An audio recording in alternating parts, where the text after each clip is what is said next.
Good morning. Or good evening, depending on where you are in the world. It's 2 o'clock in the morning here. There's an Eminem song like that. 3 a.m. in the morning. You guys hear me alright? Is everybody excited? Everybody looking forward to Adepticon reveals?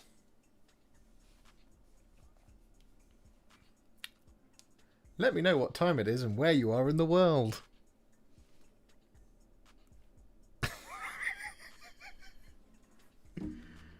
I hope you're all well.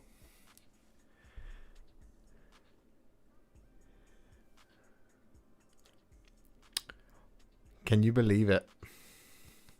3 a.m. team. 11 p.m. in Canada.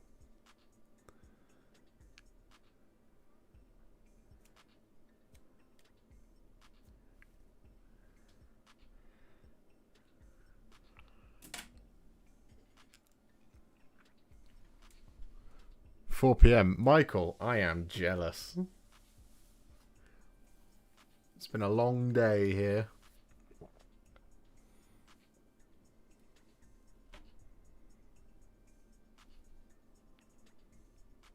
Richard, that's awesome.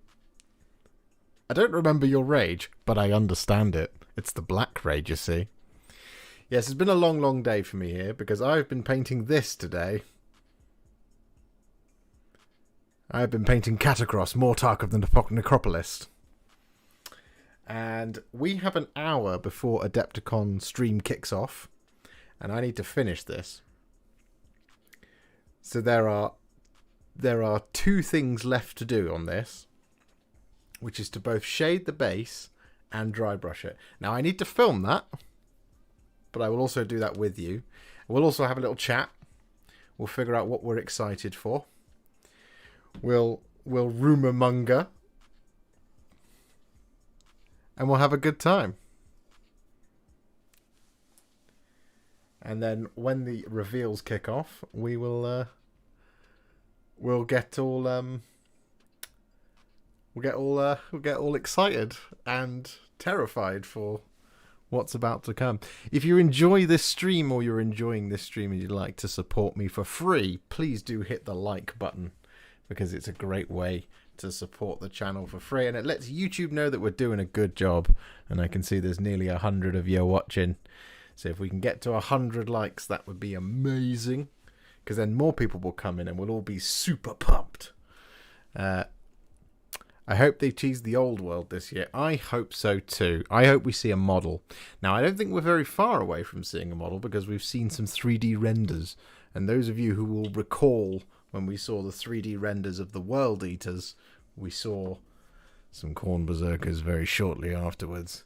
So maybe, just maybe, we will see some new Old World models. I'm really hoping we get a full reveal of that, and it happens this year. My son, who is 10, is watching. Will you say hi, Liam? Yes, Josh. Hi, Liam. How are you? Hope you're well.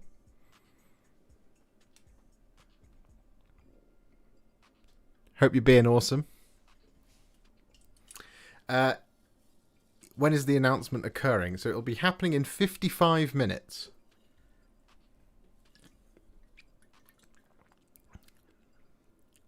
I have this feeling, Mr. Baron. Can I call you the Baron?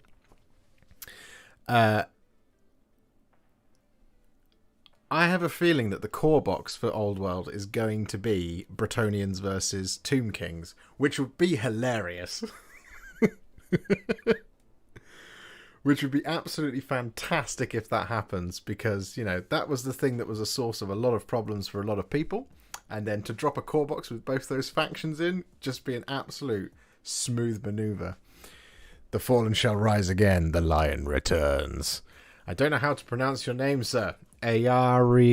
Oldham. I'm going to call you Aya. Thank you so much for the 2. That's very, very kind of you. I appreciate that. Love your stuff, Josh. Keep up all the great work. I've improved my painting much faster due to your tutorials. You are very welcome, madam. Hi, Beard Guy. Hi, Vlad Guy. Hi, Impaler Guy. Ugh, let's get this out of the way. Do we think we'll be seeing Primaris Sanguinary Guard along with new Dante? I would love it if we did. I think what we need is we need a generic jump pack unit before it happens. And if that happens as part of the new core box... Ayariel. No, I like it. Oh, I see. DM. Dungeon Master. Of course. That makes sense. Well, I shall call you Ayariel, unless you want to tell me your real name, and then I shall refer to you as that. Or I can refer to you as whatever you like. Man, 3 AM is a ball ache for us UK dwellers. It is. But I'm normally awake at this time painting. Who wouldn't love a box of King Arthur-inspired knights and mummy undead? Chris. There we go, Chris. You shall forever be you shall henceforth be known as Sir Chris. Adam, thank you so much for the $1.99. That's very, very kind of you. You can call me Baron or Eater of Worlds. Can I call you the Eater of Barons?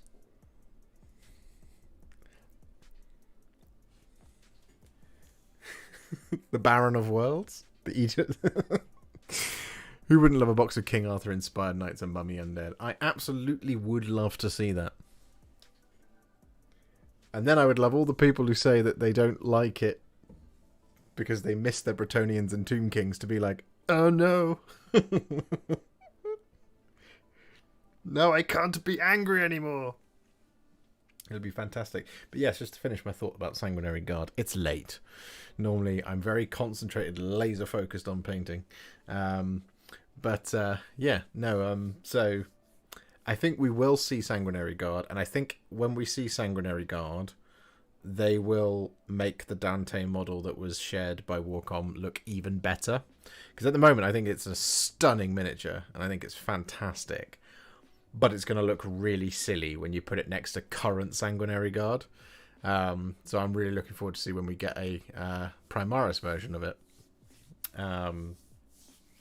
Just to go alongside him. And that will elevate his model even further, is my thinking. If the lion returns, I'll send you a mini to give away. Chris, man, that's very kind of you. If he returns. If he returns. If he returns. If he finally wakes up. Thank you for your amazing tutorials. Just finished painting my first minis ever, Demonette Squad, and they look amazing. Bethany, you are so very, very welcome. If you've got Instagram or something, do post a picture and tag me, and I'd love to see them. I love painting Demonettes. I miss painting Slanesh models. Well, I was so happy to paint the Lord of Hubris recently, and I really want to do some more. It's just a matter of time. But I do have some Myrmidesh Painbringers somewhere to do. That would be nice. Hey War, I want to thank you for the vids. Been a real help. You are very welcome, Mooncotton. Right, so I've done this before where I've been recording whilst live. So what I'm going to do is I'm just going to record a quick take on the old catacross, Mortark of the Necropolis, and then once I've finished recording the take, I'll swap on so that you guys can see what it is I'm actually doing. So I just got to pop that up just a little bit. He's just been snoozing his alarm for a few thousand years. I mean, I feel like he earned it, right? None of the Primarchs really slept during the Horus Heresy. They were all just like on an epic one-nighter. Except it was a 7-yearer. Having a cat nap, if you will. You gave me the confidence to try some new techniques. Oh, that's very kind of you, Ekins. I'm glad to help.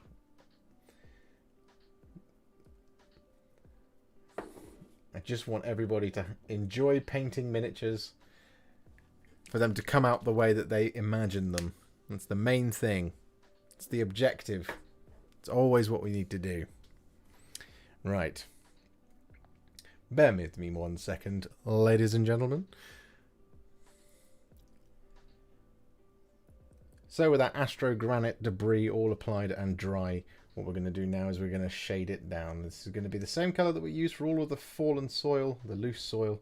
So we're going to take some Black Templar and we're going to apply this all over the top. Just like this. You just get to slap it on here, which is nice. All the precision work is gone. Hooray.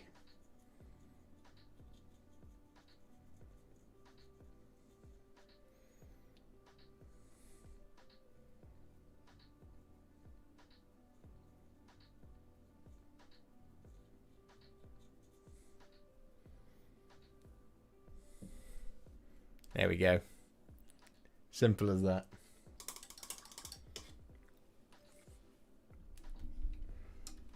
All right, time to boot up the old overhead. And I always forget where I have it stored on my phone. Where is it? There it is.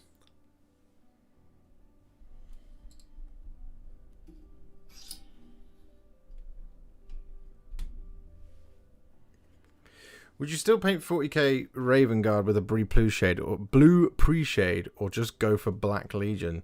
Well, this is an interesting question. I think what I would do for Raven Guard is I would probably do Black Legion and then shade it with Drakenhof Nightshade over the top. So it's still that blue, but it would be a lot darker. That said, I really like those old schemes, so I think they work. I need to find my camo. There it is.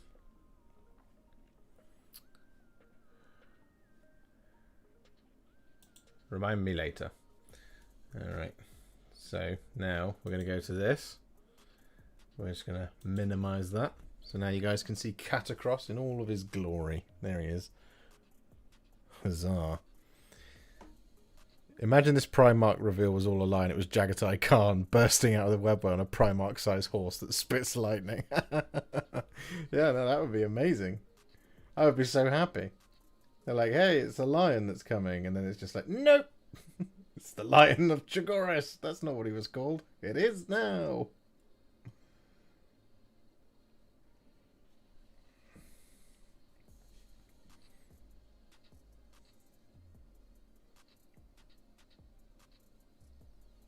It would be truly fabulous.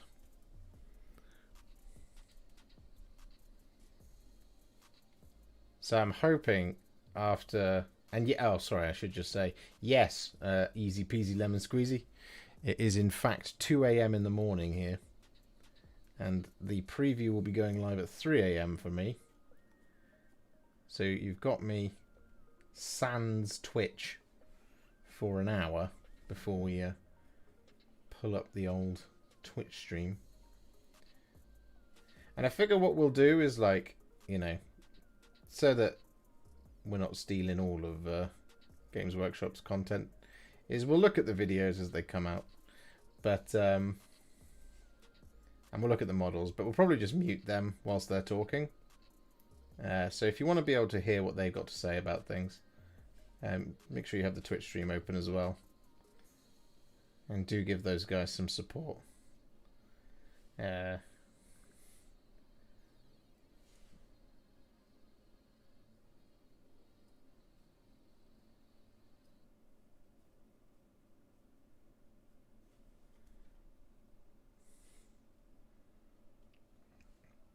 I hope there's more Daughters of Cain stuff. That would be interesting. I don't know what we're going to see for AOS. I would expect that we were going to see a few more if it hasn't already all been revealed. I would expect to see a few more Seraphon reveals.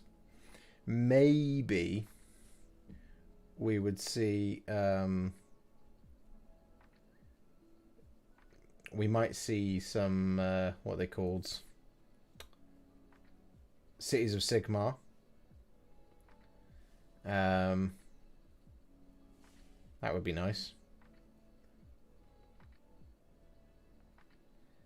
We might find out what the next battle tomes are.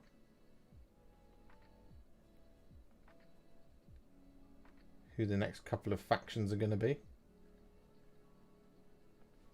Right, now I'm just going to do a slightly janky thing.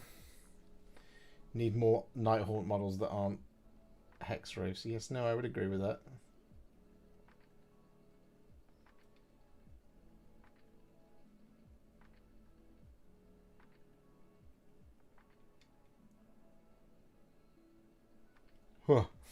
That was the risky part.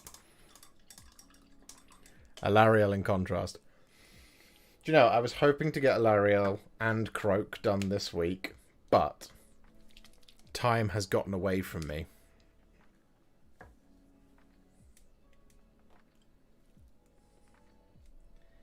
And I unfortunately have 2 other models that I need to paint before I can get to them. But I do have some space next week. So hopefully I can get Croak and or Thingy done. Croxagore with ancient hammers for hands. That would be amazing, Richard.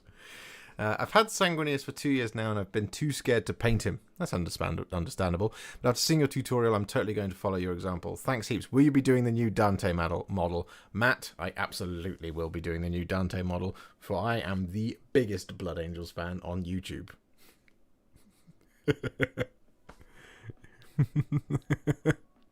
I'm probably not. But I do have an enormous collection of Blood Angels. Probably somewhere in the region of 8,500, maybe 9,000 points.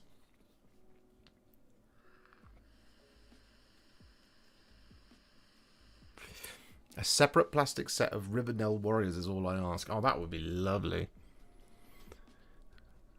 Hoping for updated Khorne humans. Oh, for the Bloodbound. Blades of Khorne. Blades of Khorne? Yes. Yeah, I'd like to see some new Blood Reavers. It's amazing how they've not been around that long, but, you know. Alariel is on my pile of shame. If you did her, I'd have to build her. Well, Bethany. She's over there. She's down there. And I've been meaning to get to her. It's just I've got her and I've got Croak to do, and Croak's been waiting longer. Although technically Alariel's been waiting longer because I've had that model for longer.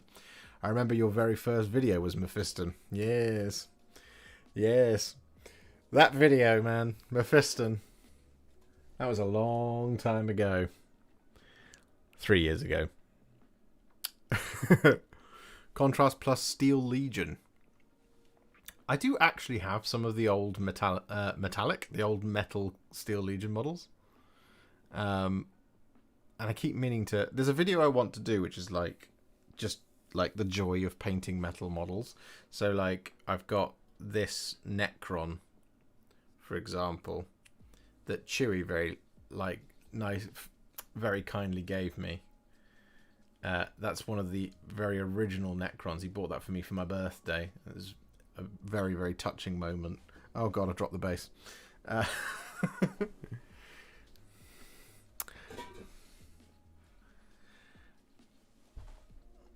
Any plans to do Ideneth? I do have plans to do them, Hammerhands. It's just a case of time. One of the things I really want to be able to say is that my YouTube channel has tutorials for every faction. So I want to get my hands on the Eidolon of Mathlan. It is just a case of I do not have any money to buy him. So once I can, I will pick him up. My goodness me, there's 105 of you watching. That's very exciting. If you do get an opportunity and you have a like to donate to the stream, please do, because then they get even more of us. Because YouTube will be like, hey, this guy's doing a good job. New paint idea for a grey paint. Vashtor Ash. Ash Tor. Just call it that. Ash Tor Grey. Do you think we'll see Blood Angel specific minis like it has been rumoured for a while? I think we will see that eventually. We're not going to see that as part of a core box. The core box will be Ultramarines.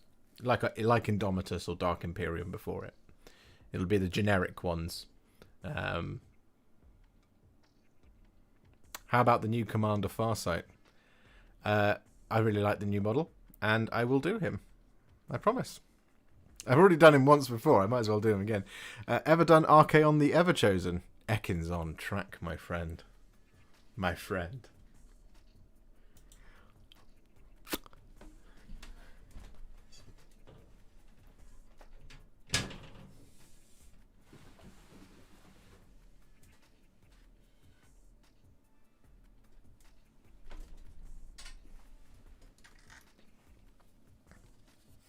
Here is my Archaon the Everchosen.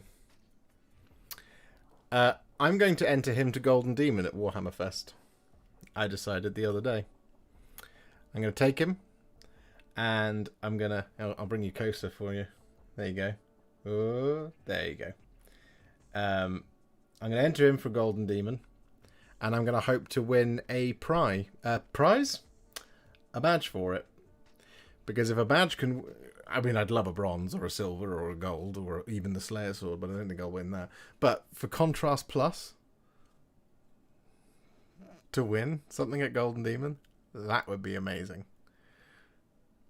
Do you have Harken World Claimer? I don't have Harken World Claimer. I want to get Harken World Claimer. He's part of my plan for my Black Legion army. As part of the Grand Army of Chaos.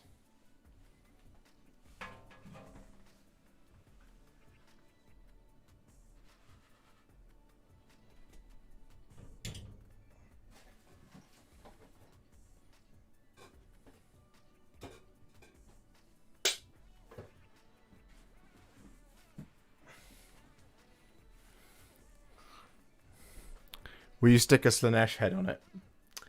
Nah, Slanesh is in prison at the time. This is the first time I've streamed Adepticon. Do they announce all the news tonight, or are there streams nightly throughout the show? What they should have, it'll be an hour long, and they'll announce everything they're going to announce now. As far as I know, I don't think they've got another slot.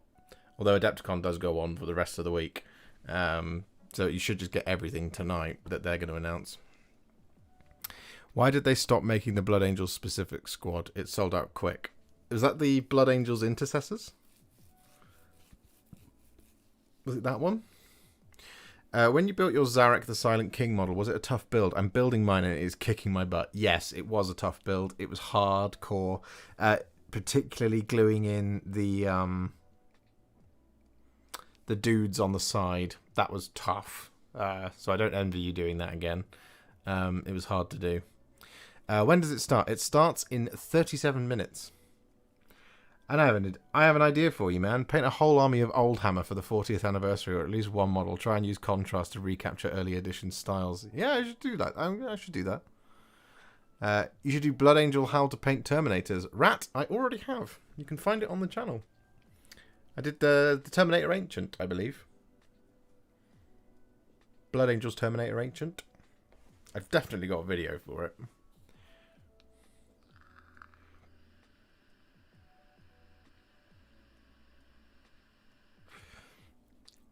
I wish contrast in your videos existed 20 years ago. I've got 30k points of Imperial Guard, and contrast paints would have saved me many sleepless nights. Yeah, I'm the same.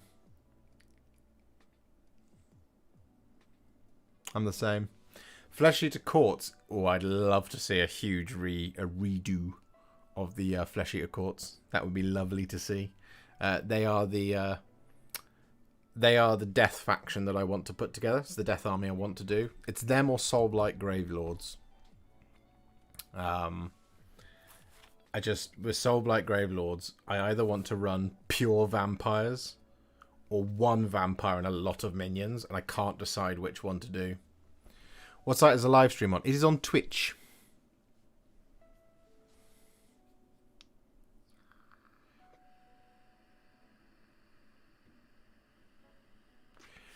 Hammerhands, I'm with you. My body is ready. My body is absolutely ready for Seraphon. And I hope Games Workshop send me some of those early so I can have a Seraphon army. Then my grand army of Order will be pretty large.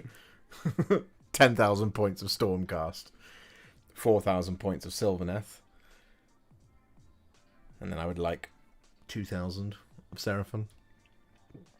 Goblin Green bases for Oldhammer video would rock. Well, yeah, so that was part of my plan, was to do that for this guy.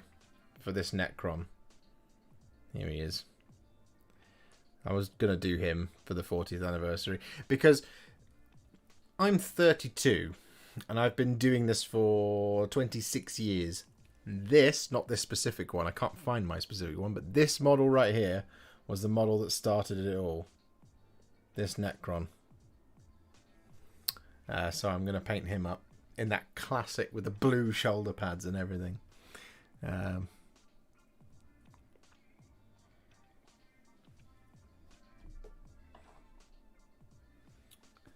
So I need to find the time to do that. I might try and do that because I will be at Warhammer Fest, which I think is the 40th anniversary when it's all going to be kicking off. So I will try and do that video for then, so it goes live whilst I'm at Warhammer Fest. But I was planning on doing a video at Warhammer Fest as well to put that live on the Sunday. I'm 47, been playing 40k since 91. Oh, I'm jealous. 96 was when I started.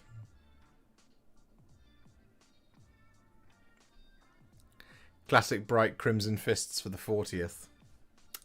That could be interesting. I could try and find another Imperial Space Marine, couldn't I?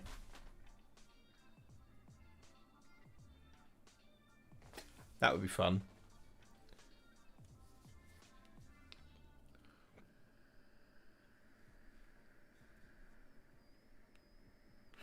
This is still drying. Someone asked me earlier, what's the model took you the longest to paint? David asked me that. Probably Catacross. It's between Catacross, King Brod, and Archaon. They've all taken a long time. And then once I kind of go past like the 25-hour mark, I just start to fall apart. I'd like to see Emperor's Children get some more attention. It seems like it should be the next Chaos Marine faction to be separated from generic Chaos. Yeah, I would guess that Emperor's Children will get their own faction book. I don't think you'll see it tonight. I suspect you'll see Emperor's Children probably at the tail end of the next edition, because we've had Magnus at the end of 7th, Mortarion at the beginning of 8th, Angron at the end of 9th, and I think we'll get Fulgrim at the beginning of 10th. Or not beginning, but at some point in 10th. Is the reveal on shortly? Yes, in half an hour, Adachef. Would love some more Witch Hunter type models for AoS, as I love the Hexbane set and even the Vendensed too. Yeah, no, I really like that. It's always a fun one to see. On the topic of Crimson Fist, have you done a tutorial for them? I have. I have indeed. Let me just check on the status of the stream. Yep. Still offline.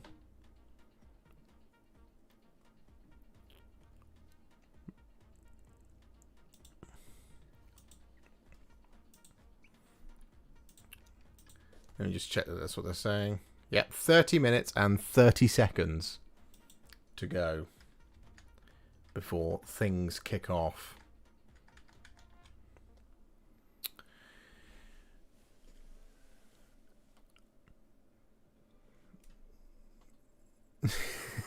I know what you mean, easy peasy lemon squeezy. I'm already like halfway to my World Eaters. I'm expecting to see Lions tease at the end, new Terminators, maybe new Gene Stealers. Beyond that, I'm not entirely sure, to be honest. Oh, and the new edition, obviously. What I suspect we'll see tonight is we'll see a tease for the next edition, which will be one Terminator model, one Tyrannid of some description, and the name of it. And we'll see the full reveal at Warhammer Fest next month. Mike Bond 14 Mickle Supreme says, your Typhus and Poxwalker videos helped me and provided good inspiration. I had to paint the Destroyer Hive last minute for Hobbypocalypse and they looked terrifying. You saved me. Thank you, Mike. You are so very, very welcome, and thank you very much for the 10. That's very, very kind of you.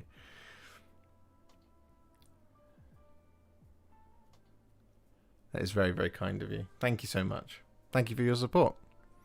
More squats. Yes. Yes, Mr. Ostrander. Hello, sir. Hope you're well. I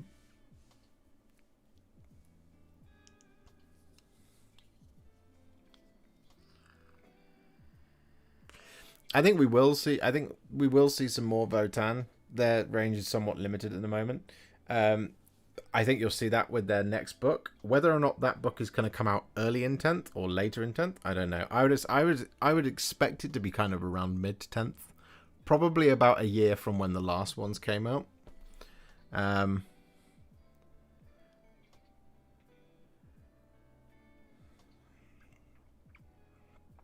excited. It's weird because it's like half an hour to go, and I'm feeling more and more like a kid at Christmas. Catachan, yes. Yes. See, that's if he wanted me to do. He was saying earlier about doing an army for the 40th anniversary. Maybe it should be Catachans, but those models, despite being plastic, they are just hilarious. Even I can't make them good. Votan, that's what the kids are calling them these days. Yes. Sorry. Is this dry yet? Nearly dry. Hi, Matthias. How are you? Mr. Goose. Warhammer and D&D have brought back my childhood love for fantasy, and you've helped me feel confident in painting. I'm very, very glad. We are waiting for the roar. Very good. With all the 30k stuff, I'd love to see an Azkelion model. Do you know what? I would as well. I would also like to see Horus Heresy era Sanguinary Guard. Because they were around, and yet you can't use them. There was a whole company of them. It was over 100 at the time. These days there's only 25. Well, actually, these days there's none. They're all dead. Apart from one of them, who's slowly rebuilding the Sanguinary Guard. But there was 25 before the before the destruction of Baal, devastation of Baal.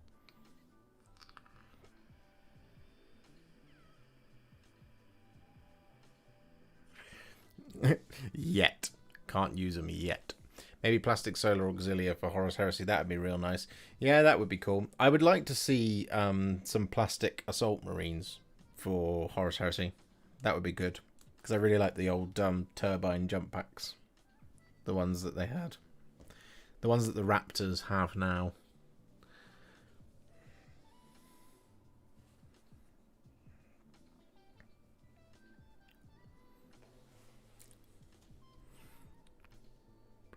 I have a quality of life question. How do you paint for hours without getting neck pain? I can tell you what I do. I'll demonstrate. So, once about every hour is I will... So I paint generally like this. This is my usual... Let me just... Oh, God. Everything's going wrong. So my usual setup is like that. Right? So I'm like this. So every hour... On the hour of painting, what I do is I just lean back, pop the model down, lean back on my chair, and then I just lower myself back like that, and then I just stretch my neck side to side really slowly, 3 or 4 times, like that, and then I just kind of sit forward again, and then just all the way up. Just keep it moving. Thing I have to be careful about is my hip, because I have to stretch my leg out.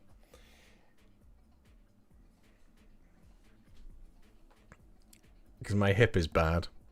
When I was 4 years old, I had a hip infection, so I got this large scar on my hip, because I have a keloid scar problem. But yeah, it's a funny old hip. So if I sit for too long, so what I do is I end up having to just raise my knee up.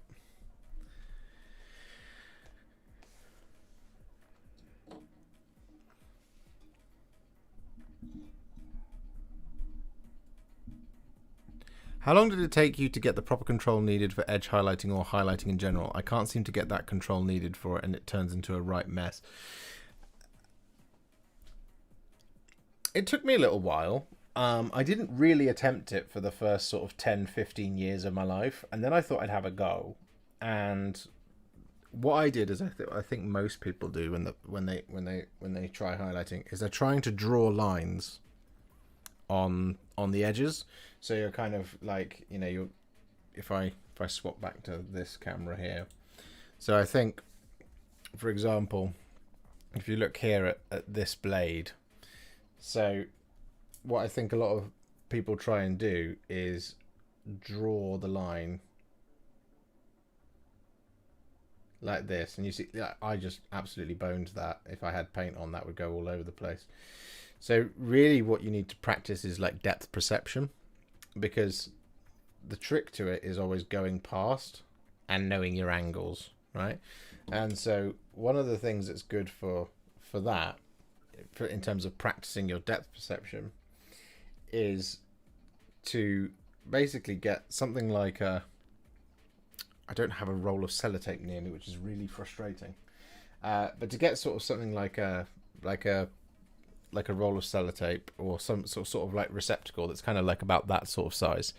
And what you want to do is you want to get like a stick, like a brush, like that, and you want to just kind of go through without touching either any of the sides, and then just make it slightly smaller and smaller until you can do it like this.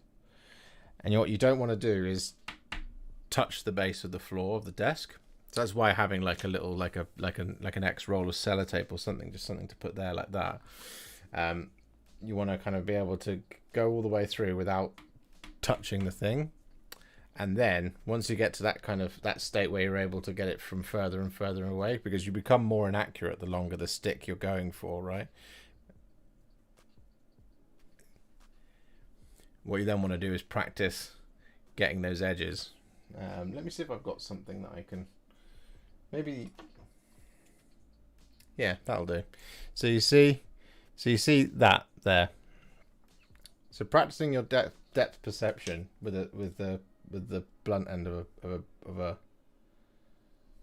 a brush, or indeed with something like a stick or something.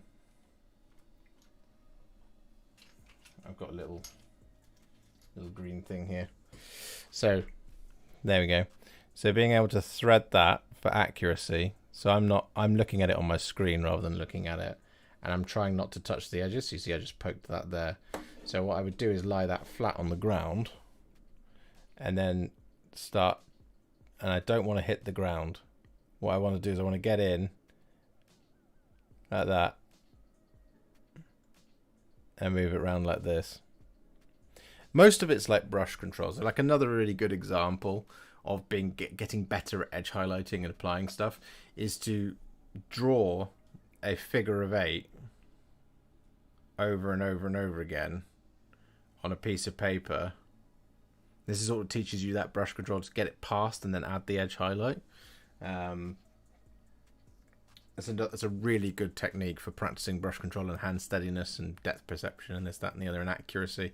Is just get a pencil or a pen, get a white piece of paper, and just draw a figure of 8 like that, and then go over it over and over and over and over it. What you're looking to do is just keep tracing your own 8, rather than kind of get it like going all over the place. And once you're able to kind of go over the 8 a couple of times, you'll get much better at edge highlighting. Trust me. Don't worry, you have a Warhip. How much did it cost for you to get that glass shelf in the back? This one was they were 50 quid each at the time. They're a bit more expensive now. Robert, thank you for all your great tutorials. They really help me actually finish my projects. Oh, Robert, that's very kind of you. And thank you very much for the 20. I very much appreciate that. And you are welcome. Happy to help. I'm glad you're enjoying your hobby. That's the main thing. That's what I want to see. That's what I love to hear. Plastic Storm Eagle. Yeah, that would be lovely. What you do is get you one of those kneeling chairs. You'll have to get up and move way before your neck starts to hurt. That's a good idea. Maybe I should get a standing desk. No, we went over this on the stream before, didn't we? What would be awesome, seeing Terminators and Tyrannids would be a new Space Hulk. That would be cool. I would like to see that come. Terminators are about the only Space Marine that don't have a kill team, plus no kill team specific Tyrannid upgrades. Indeed. Warhipster, I took all of your Slanesh, Be'lakor and Khorne Demon videos and painted my army based on your videos. Painted the full 2K in 44 hours and won best painted at the first tourney. Hammer hands. Congratulations. That makes me feel very, very happy. I'm glad I could help. I'm glad you got to taste the glory of winning a best painted. When you did that, did you walk up and go, Contrast Plus? Check out Warhipster, youtube.com/. Bo, greetings from Canada. After a lifetime of interest in Warhammer, I've finally taken the plunge, working through my Dominion box for practice before I tackle my Slaves to Darkness. Appreciate all your efforts. Thanks. Oh, Bo, that's very kind of you, and thank you. Thank you very much for the 22. That's very, very, very kind of you. That's very, very nice.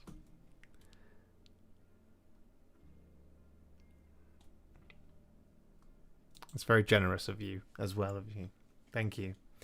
Hey Warhipster, what's a good tip for burnout? I've struggled to start a project after so much painting late last year. Burnout is one of those things where inspiration is what you need. You need something to just make you go, oh hey, to your Warhammer. Now what I would recommend is, if there is a particular model or something that you've been interested in but haven't picked up, I would recommend doing something like listening to an audiobook or reading a book or checking out an animation or going and finding a what's it called, like a lore explanation, something like that, just anything like that. I would just read about Warhammer, just look and engage, because that right there, you're enjoying the hobby, right?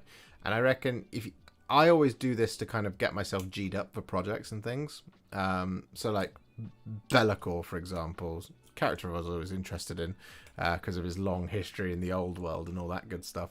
But I would just recommend finding just something just to engage. And you never know when inspiration's going to hit you. But it might be that you just hear a cool thing in a book and you're like, right, now I know what I need to do. And don't force it. You know, that's the main thing. Like, don't force it. Just look for that inspiration rather than worrying about being burnt out from Warhammer. Try and find something to just make you go, hey, this thing's really cool, and then it'll come back. You're the only one I can really just sit and watch. Watching any other Warhammer content creator would be like cheating on my barber.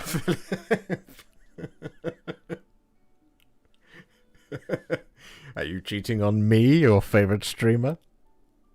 YouTube.com/Warhipster.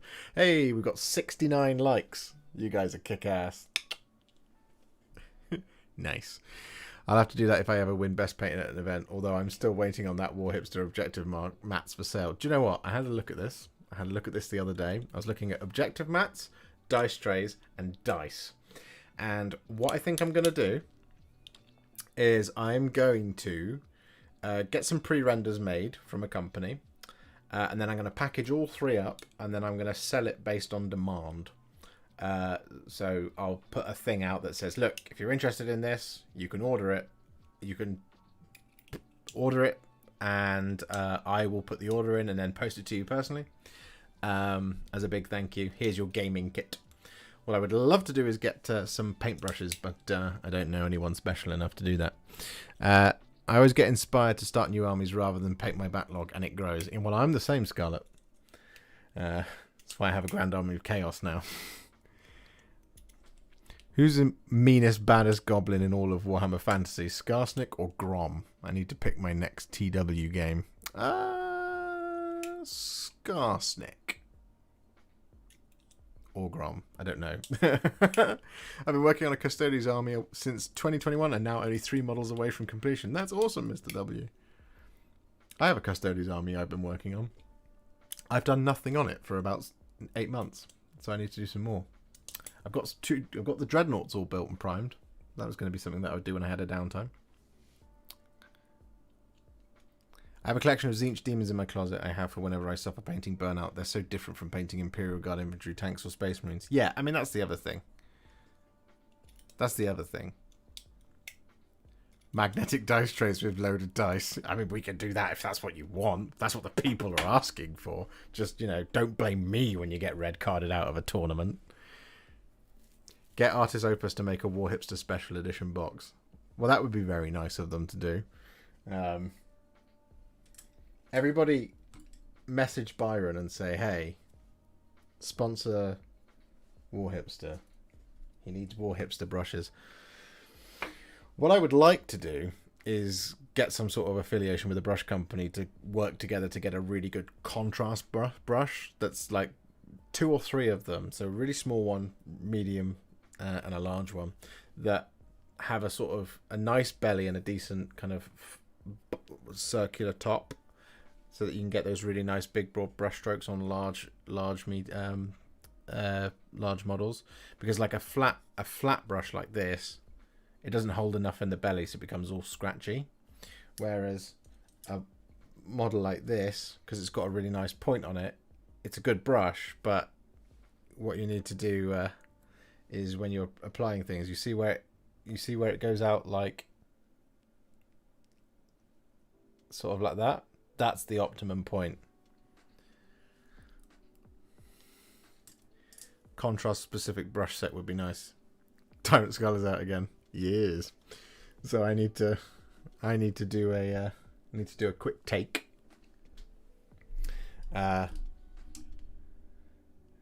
And you know, you guys know what I'm doing. Tyrant Skull's here. Where's my toilet roll? It's down here. We have 10 minutes to go. So I'm going to finish this model with 10 minutes.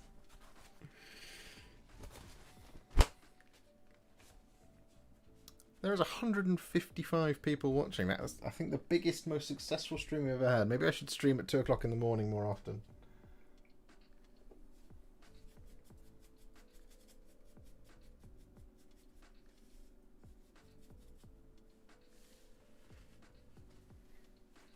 Okay.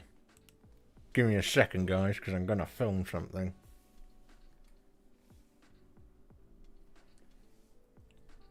And so with all of that Black Templar applied to all the Astrogranite debris, what we're going to do now is we're going to dry brush the whole base using some Tyrant Skull. We've already done this once.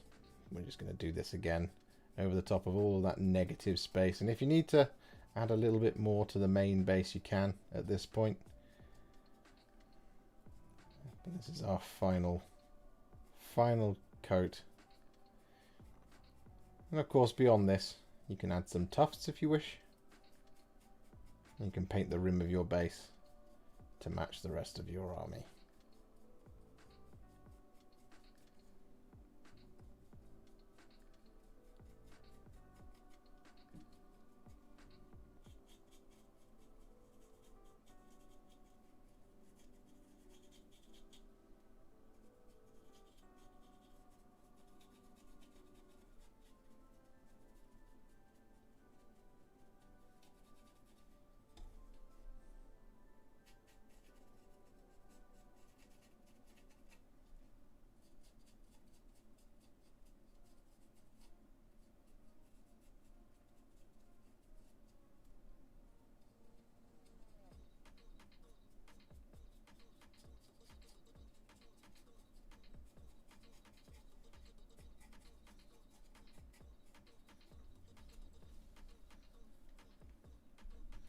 Done.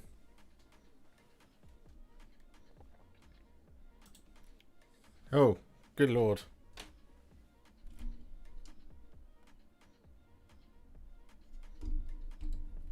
And we're back. There we go. Catacross, mortar of the Necropolis, all finished. At long last. Your mail, it's way too early in the morning, but hello Warhipster and hello everyone. Hello, sir. I'm hyped and got multiple of my favourite YouTubers lurking. We're all lurking. Lurking for that engagement and your likes on the stream. And to be the first person to share in your joy. I mean, I'm just really excited, right? And I was going to be awake at this time anyway, and I was going to watch it, and it's going to be cool. And then I was like, do you know what? We should all get together and we should have a chat. And I didn't stream today because it's a Wednesday. Normally I would.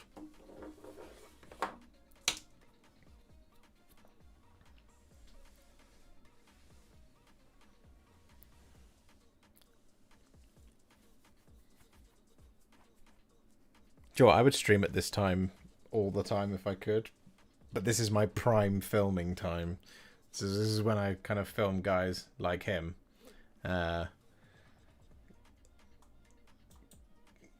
So there you go. So now I'll just need to finish his base rim. And he's done. I'm going to add some tufts.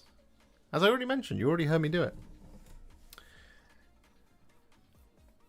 Should we just check in on the stream? See it's not started.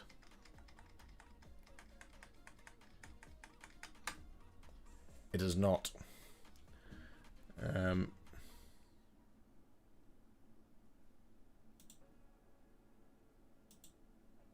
just pop it on like that. And we'll go back to me. Sorry. Just playing around with all my buttons. It's almost 8 PM in Western US. 7 PM in Alaska. It is 10 to 3 here.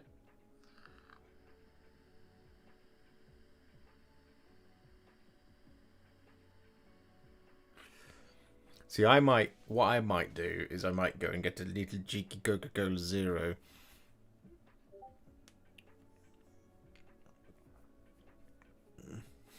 Swinging catacross around like a wiffle bat. Yeah. You can just batter up, batter up, batter up, batter up. What? My baseball swing is terrible. I've tried it. I was fine at rounders, because in rounders you just one hand. Baseball, I couldn't do it. Fastball was too much for me. Cricket, I was okay, because you got the bounce. I feel like this announcement is for Australia because it's perfect timing for us. Maybe that'll be the announcement. They're moving to Australia. That'd be something, wouldn't it?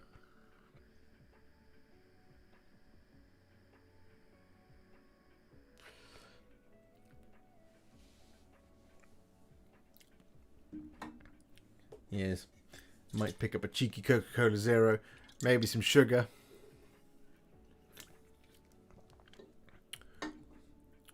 Well, look here. If they moved operations out to Australia, it would become really cheap for you because you wouldn't have to pay any import tax.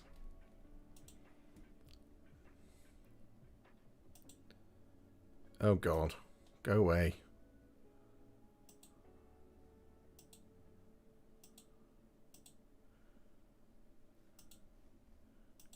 Oh, I believe the chat is blowing up. We're not going to have the chat on when we're watching because I just don't want to have that on my screen.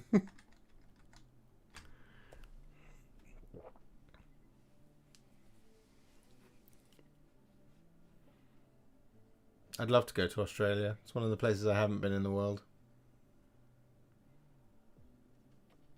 When I have 100,000 subscribers, I'm going to book a Warhammer World Tour. And I'm just going to come around the world and I'm going to meet all of you. And I'll come to your house and teach you how I'll answer your questions about contrast paint. The only thing you have to do for me is you have to let me film it.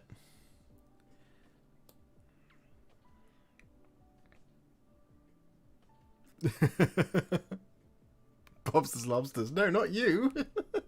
I love you. Don't leave. I meant the evil Twitch chat.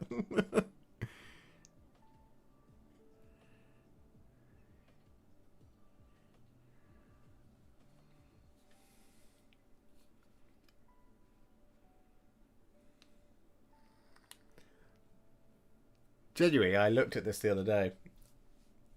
Warhipster's World Tour. That I would travel for sort of a month and spend like 2 or 3 days in a place and just come and meet a bunch of you and just be hideously tired by the end of it, but it would be worth it because I want to get out there and meet the people who made my life possible. That's why I'm so excited for Warhammer Fest, all the folks that are going to be there. I'm hoping a bunch of them are going to be like, hey, I love you. I'm such and such in the chat. And I'll be like, you're a legend. And so I want to do that. But once I get to 100,000 subscribers, that'll be whenever I post a video, a bunch of people watch it. And the amount of money I make from that goes up.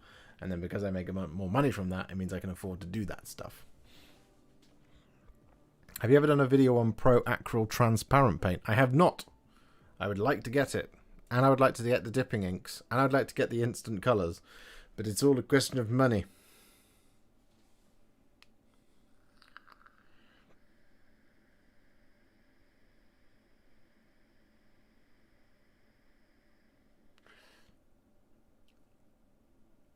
Come and visit old Horus. I could bring new Horus, swap him out for you.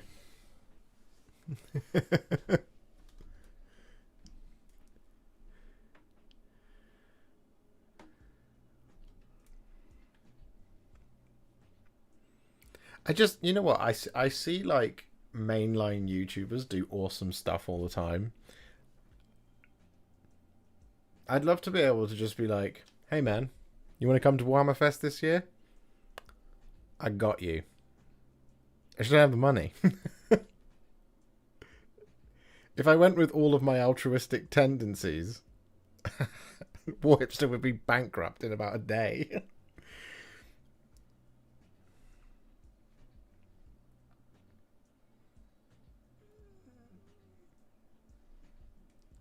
I'll literally just pack up a bag with a fistful of contrast paints and just be like, I'm on my way. Just knock on the door. Hey bro, I'm here to help. Don't mind this person, they've got a camera. Oh, you do mind? Okay, no worries. I shall put you on while I cook and eat food. Not gonna lie, buddy. I read that as turn you on, and you always do. Let's goo. Yes, let's goo indeed. Everybody, Italian Spartacus is here. True legend. A true legend on the internet. If you haven't already, go and check him out on YouTube. You absolutely should. I want to go to the States and meet Italian Spartacus, because he's an absolute fucking legend. And I want him to, like, take me to the gym and punish me. This soft painter's body. Codex Celestial Lions reveal stream. That's the one. Adam is here. Good man. Has it loaded? Is it starting? They are live. Oh. I've got ads. Love Twitch.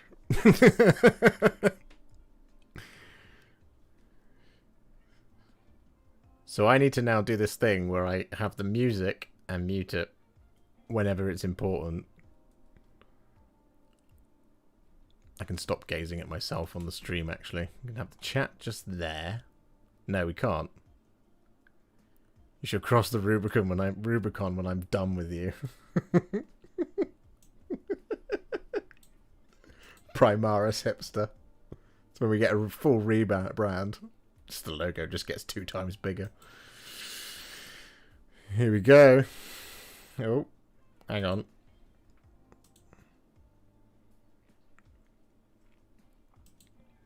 Let's do that. Let's do that. There we go. That should be theater mode.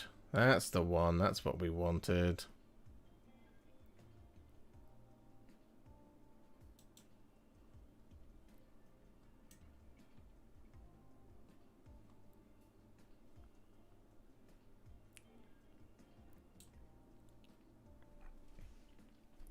Yeah, we're still on the starting soon here.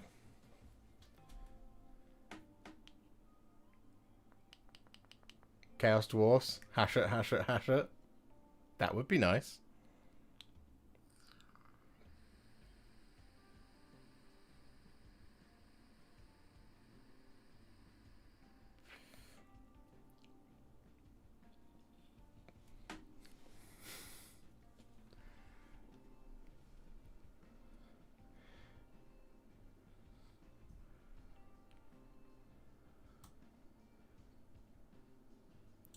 Maybe they announce the lion, but don't reveal the model. They'd just be like, hey everybody, the lion exists. I'd cry and go to bed. If we're going to see it, if it's going to be announced, we're going to see it. Or we're going to see a video of him striding through the forest. Painted green. Starting soon.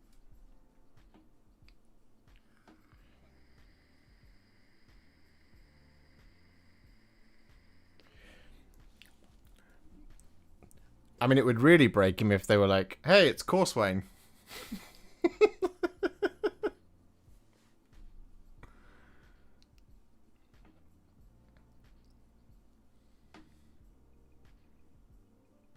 What are you most hoping to see? I really want to see what's going on for Age of Sigmar, you know? I think we could see some Cities of Sigmar tonight. Oh. Let's have a look at Warhammer Community, shall we?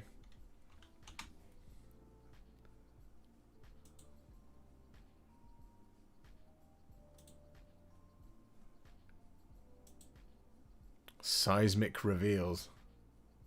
You haven't missed anything yet, Peyton? I mean, this is something. This is another thing. That looks like a Terminator to me.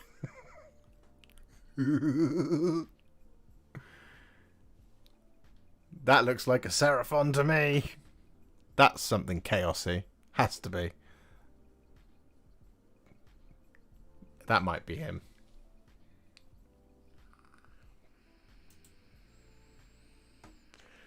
It's 2 minutes past 3. Oh, here we go. And we're live.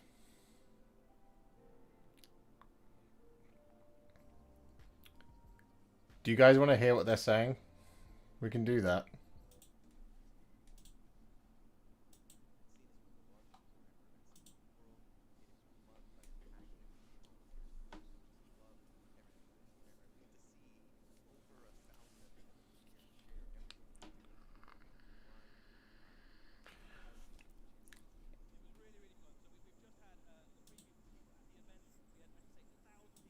Warhammer fans, 1,100. 1,100, and some other people kind of around the edges.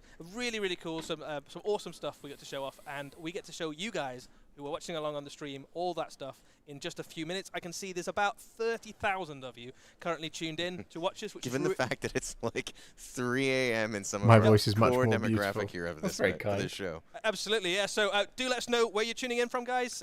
It's We're about, tuning I think, in from 3 or all 4 in around the morning world, over in Eddie. It's still pretty late over here in the US as well. So. It's I've got really in the US, 160 we're here at Central people, Time, it's so already there's past 161 10. people Eddie here Europe's watching. probably still getting over the jet lag. You were in the UK just yes, yesterday. Yes, absolutely. Yeah, we had an interesting flight over. It was not without incident, but it's all good. We're here now. Many cities. Turn that down for a moment. Yeah, well, I can already see in the chat we've got loads of people. It's going flying by so fast. We've got the UK. There's some people. Valrak has somehow Denmark, pumped Europe, 8k views. China, I'm excited. I've got so 164. This is the Shire, biggest I see in stream there we've as ever well. So done. thanks for tuning in, guys. We've got a really cool. I'd show. love to Loads have of really fun 8,000 stuff. people viewing. Yeah, I'm excited to share it.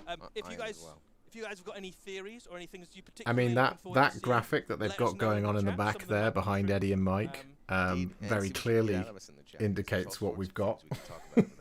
Yeah, we might be able to answer some questions. The chat is going so fast at the moment. Your voice is I might better not to be able listen see your than question, Val. Well, that's very kind of we'll you. do our best if any kind You of should go into questions history. pop in, Don't do we might that. be able to come Don't back go to into it. history and tell all the So, viewers Mike, to before come here. we dive Don't do in, that. That would be mean. Adepticon, obviously, a huge part of the event scene. An inspirational part of the scene, frankly. For Warhammer. Do you know what I don't like about Mr. Twitch? Events for It's Warhammer. the bit Tell us rate what is just Adepticon so means to low. you. Well, so all of us who come to Adepticon and have been here many times, I'm not doing anything to that. The quality of the really stream. Inspired me into the sort of event side of the hobby. It inspired me to run events of my own. It inspired me in. So I think we probably have to wait approach 5 more Warhammer when it minutes comes to before we're going to engaging get with the community in person. And events like this before are we really get a the first representation video. of the community itself, and the community is really Warhammer.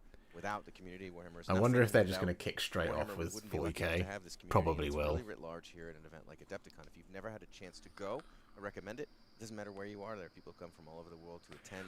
And it's I'm sort of very the godfather excited. Of the independent event scene. I'm a Adepticon lot more existed excited than before these them all. guys. And so it's been great to see it grow over the years, and I think this is the Come on, come on, come on, come on. doing it, the 18th Adepticon. And Show my me ears the are ringing models. from the enthusiasm and the joy that was here in the room. It was Give it to me. palpable from the moment that folks started to walk in. I really Should I can't see do what it the justice social by media is sharing doing right now? verbally. I Is have it to blowing encourage up? folks to take a look at the coverage over the next few weeks on Warcom as we post the various different images and whatnot. No. And if you've never made No, it's not blowing up right now. Adepticon, make it when you're come say hi to us. Eddie and I Why will haven't be they on made a stage, new I'm Vect sure, model yet? year in, I don't think year it makes out, sense and, for Vect telling to you be all on the about latest battlefield. reveals, and I Vect think hasn't been on the it's getting battlefield for a close to long, the long time. time. I think we should Probably. probably show them some stuff. So I think all the Absolutely. good people have tuned I in. think They want you to- could it's get 6 something o'clock that's in like the a morning like someplace. this, you know, So we like should probably let them Vect's see some left cool hand or things. something, We've got a pretty right good hand. one to open, so shall we do roll? Oh, we've got a video. Here it comes. Probably should. Oh god. The state of the galaxy, the Dark Angels, the Arks of Omen series has led to the brink.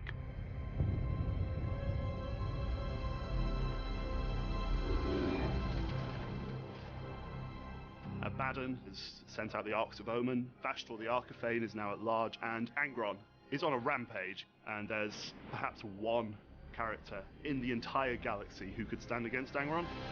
That's the Lion. Lionel Johnson is the Primarch of the Dark Angels, formerly the Dark Angels Legion, and now he is the returned Primarch of the Dark Angels chapter. Returning Primarchs are a big deal. The return of Rabute Gilliman, that was an era-defining moment for the inhabitants of the 41st millennium and for fans of the 41st millennium. It doesn't happen very often, and this is the second opportunity in my lifetime, certainly, to see a living Primarch return. He's been deep in the rock for thousands of years. All is lost to chaos. But this is where the Lion appears. And this is where he makes his stand as a light in the dark, as a knight standing alone. He grew up as a feral youth on a forested world full of monsters, and then taken in by knights after he'd spent years hunting down creatures of chaos. And that's pretty much what he's gone back to doing. He's found half of the galaxy completely subsumed by darkness, warp storms, chaotic beasts, so he's just set back to work. He is going to reunite, you'd imagine, with the Dark Angels chapter, and woe betide anybody who finds themselves on the other side of the battlefield from them.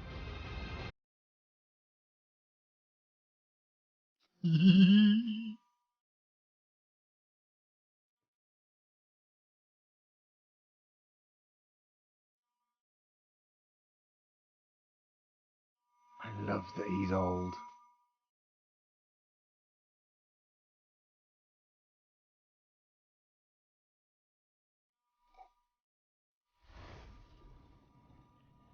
It's an Arks of Omen book.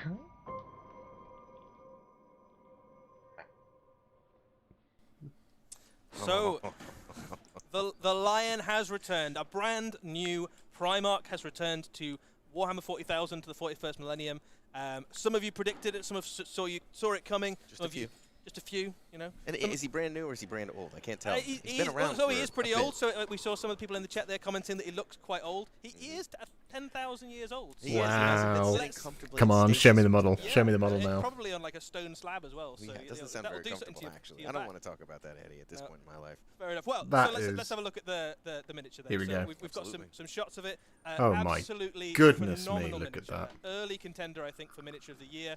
One of the most anticipated Warhammer models I think we've ever had the pleasure to reveal on one of our live streams. Sadly not riding a Every Thunderhawk. inch of this model is just dripping with detail and iconography and just the raw, cool, gothic aesthetic of the Dark Angels. It's been difficult for me. I would imagine to, there will be a helmet to even option. fathom They did how that we for got to the point that it was designed in the way that it is, because Gilliman. it's stunning.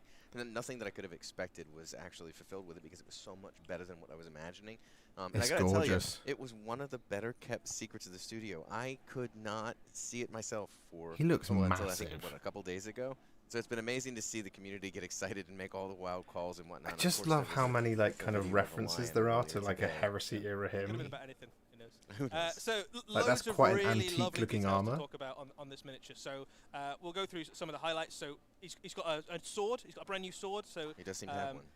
this is not the Lion Sword. The Lion Sword is still with Cypher around the galaxy somewhere. At some point, maybe they'll meet again, but it's not this day. But he has another blade, which is more than capable of cleaving monsters in It's half with. absolutely He's stunning. accompanied by two watchers I in the cannot dark. These wait are to the kind paint of that. shadowy forms, Contrast follow plus Lionel key Dark Johnson, Angels the characters second around, time on and the there is channel. no more significant character than the Lion himself, and they kind of whisper to him in the darkness and kind of give him hints about where he might best put his service. You know, to you the always Emperor try and imagine what these defeat miniatures forces look of like, chaos. and they He's also got never a look shield how you there, it looks imagine. like. They always He does. look. He's carrying the Emperor's shield. So that is the Fit. glorious golden Oromite shield carried by the Emperor and now carried by his son in much the same way that Gulliman wields the Emperor's sword. The Emperor possibly gifted or maybe inherited the shield of the Emperor. So when he's fighting against the horrors of the galaxy, He is still on an outdoor themed base. But if you put him on a base that was themed around being on the rock, details on him there, you can see that the details on his armor. It would probably mean that he died. Scaled up, more ornate, elaborate versions of Space Marine. I have returned. He's definitely still fundamentally a Space Marine, right? He's a leader of a Space Marine Legion, and all the iconography of the Dark Angels in some capacity is kind of incorporated into his armor. I actually think it's fascinating with the paint job as well that he's clearly got that green element of the Dark Angels, but there's sort of that original sort of darker hue to the main armor plates as well. That's just so nice. Yeah, I mean, you could. I don't really know what to say. I don't know what to add. With a slightly green tinge to it. I can't. That's pretty cool. Obviously. I mean, I'm already, you know, Dark Angels and I'm already creating the tutorial in my mind. And the black was kind of their original. You know, doing something along the lines of some Mechanicus standard grey with some Dark Angels green over the top of that armor. That back there. So this might be my favourite thing actually about. There you go. There's so much cool stuff. But one of the cool things about it is that there are 4 different there's your helmets for the lion. So you can sort of choose how you want your lion to represent on the battlefield. So you can have your unhelmeted head, so he's kind of there as the general of the forces, bellowing commands to his legion. Oh, I think the one that's I think the hooded bare face is the one. Green hood for the win, Chad. Absolutely. Secrets of the Dark Angels. Yeah, or you can go kind of. I mean, that helmet is hot. And have the winged helmet that's become synonymous with the Dark Angels over the years. The kind of absolute icon of. Are you excited to see a contrast plus how to paint Lionel Johnson, Primarch of the Dark Angels? So some really cool options. And the lion is a complicated character. Do we hit the like button on the stream if you've got a like to donate? With the Imperium, with his brothers, with his own chapter, with his commanders. Yeah, under him. this helmet is he is this kind of unreal. Interesting personality, and you can kind of choose which of those you like. I love that they've gone for metallic metals on it rather than non-metallic metal, apart from on the sword. The sword look is just gorgeous. What is going on with the lion in the current? Yes, so this model comes out alongside Arks of Omen This Book one's my 5, favourite. Which is the culmination of the Arks of Omen series. The book is called Arks of Omen: The Lion, and it will chronicle the finale of the story of the Arks of Omen, which will see a huge showdown effectively between the forces of Chaos and the forces of the Imperium. On the Imperial side, you will have the Lion alongside some of the Dark Angels chapter and some of their successors, and you'll have Dante, and you'll have some Blood Angels. So some of the angels, basically the Angels of Darkness, will stand against the forces of Chaos. On the Chaos side, you've got Abaddon, you've got Vashtor, you've got Angron. So it's going to be a huge showdown, effectively. So on the screen right now, you can see kind of how the Lion scales up against some of the other key models that you'll see him alongside. So they're against an Intercessor, so you can see quite a lot bigger than a standard Space Marine. And against Reboot Guilliman, he's the same scale. So he is a Primarch, they are brothers. Same size. Neither of them was known to be particularly larger than their brothers, so they are pretty much the same size. They're standard Primarch. Everyday run-of-the-mill Primarch that you see around the corner. Probably going to have to get that Guilliman done. Some would say, for the Lion. Indeed, it's true. His rock looks a little less tactical. If anyone is going to stand on a rock, it's going to be the Lion, isn't it? It does seem like what he does is a standard approach. It's kind of his jam, right? Eddie, never without a good pun when it's needed. It does look like Guilliman's bigger. This is the artwork that comes on the cover of Arks of Omen. I will teach them to fear the darkness in which they dwell, and to dread the shadows they believe their allies, for there is no greater terror hunting the Stygian void than the Lion of Caliban. Maybe only a few centuries old. The Lion has literally been alive for all 10,000 years, so that's what a Primarch looks like. Just a very long nap. Do consider becoming a YouTube member to see this video. He does have that effect in the miniature as well. It's one of the things we saw people commenting on. That he looks older, and the reality is... That's my voiceover voice. He is indeed. Whenever you hear that voice... He's pretty old, pretty old. But he does that kind of whenever you hear that voice in my videos, that's all me. Venerable veteran knight-errant sort of thing. So you can imagine that kind of character. And this is what happens in the Arks of Omen. It's the same voice I do for he is foul, wandering through tarnished. Taking on monster hunting, basically, like picking up where he left off when he was a Knight of Caliban. His primary calling. Wandering out into the dark forest to take down the monsters that haunt the darkness. You merely And we saw that in adopted his the core, dark. his focus being on teaching them to fear the darkness in which Molded they by dwell. it. Here he is alongside a Dark Angel's army, and you can kind of see how he scales versus some of the other units. So Look carefully. his stat looks pretty cool next to a Redemptor Dreadnought. Look closely. Intercessor units and tanks. And his iconography and colour scheme obviously kind of has a little bit of all of the bits of the Dark Angels. So if you want to paint him, you could certainly add some bone colour, some black colour, some green, and have him as the absolute centrepiece of a Dark Angel collection. I'd be lying if I say I can't wait to see the Warhammer community post with all the different various guest authors painting. Yeah, I think this is variations going to of be the a line. painter's treat. It's going to be a very, very cool model to paint up. There are some shots from Arks of Omen Book 5. So you can see here the Dark Angels and the Blood Angels fighting against the forces. There's my boy. First of Chaos. But There's my boys. Demons of Nurgle in this instance. One of the things that there's some really, really cool stories in the last episode of the Arks of Omen. So I don't want to spoil it because it's got some absolute Look at my huge boys. twists and turns. Even for those who've followed Warhammer 40,000 for a long time, there's some really nice payoffs to some very, very long-running arcs. It is all I can do not to try and prod you to tell them more about it, because Eddie's given me a bit of a rundown, and it's been hard for me to not just I'm gonna have to bits buy about this it with book. every single Warhammer fan that I can come across right Very, now. it's very, there he very is. cool. So if you like the lore and the narrative of Warhammer 40,000, About to turn if that you've been following great it for a long unclean one time, if into you're a fan of the mince. First Legion, which I am, I've got a Fallen Angels collection myself. Traders. So you know, I've got mixed feelings about the Lion, but he is the best Primarch. Let's be honest. Come on. I can't Eddie, lie man. about it. Is there Come we on. have more to talk about in this preview? We than do, we've the got more. Lion, We or should is this the probably- Lion we should- preview? We just talk about the Oh, Lion for so the next hour, I think. The right? last thing, though, to say about this is I that suppose. in the Arks of Omen Book 5, the Lion will fight Angron. So we have a situation, 2 brand new miniatures, 2 new Primarchs, both returned to the 41st millennium. They will have a showdown in Book 5 of the Can't Arks of see Omen. how the I'm lion ordering this walks poster. away from that. Or behind me. If you if you are a Lion fan or a Angron fan, please let us know in the chat who you will be rooting for in that particular Yeah, battle. can we do a poll there in the chat? I mean, maybe. We might be able to do We'll a have poll. go. Who should win or who will win? Who will win? Angron. It has already been written, so you don't get to change it, but you can certainly... Yeah, you can loudly. guess what you Who want. wins? Probably the Right, lion. that's not Let's it, face I it. believe. They're not going No, to kill him there's in just book 1. more to talk about. Short return Like- for the like we lion. told everyone I before, have the biggest returned. Warhammer preview we'd ever done. I think we In terms of the amount of stuff. in terms of in the it, amount yeah, of stuff. You'll get being nothing injustice and you'll like it. to get the same treatment. So we are leaving 41st Millennium for a little bit, and we are going to jump into the mortal... Oh, it's Heresy first. So we're going to jump Heresy. to the Horus Heresy. Yeah, let's roll video. Let's see what we've got.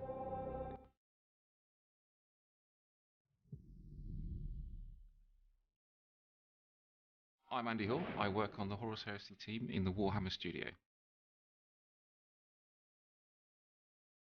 Ooh, Siege of Catania. The setting for the Siege of Catania book is the planet of Catania itself, which is the homeworld of the Sons of Horus. It's actually the homeworld of the Warmaster Horus. As the Warmaster's fleets were advancing on Terra, a small detachment, calling themselves the True Sons of Catania, decide to peel away from the fleet and retake Catania in the interests of the honour of their culture.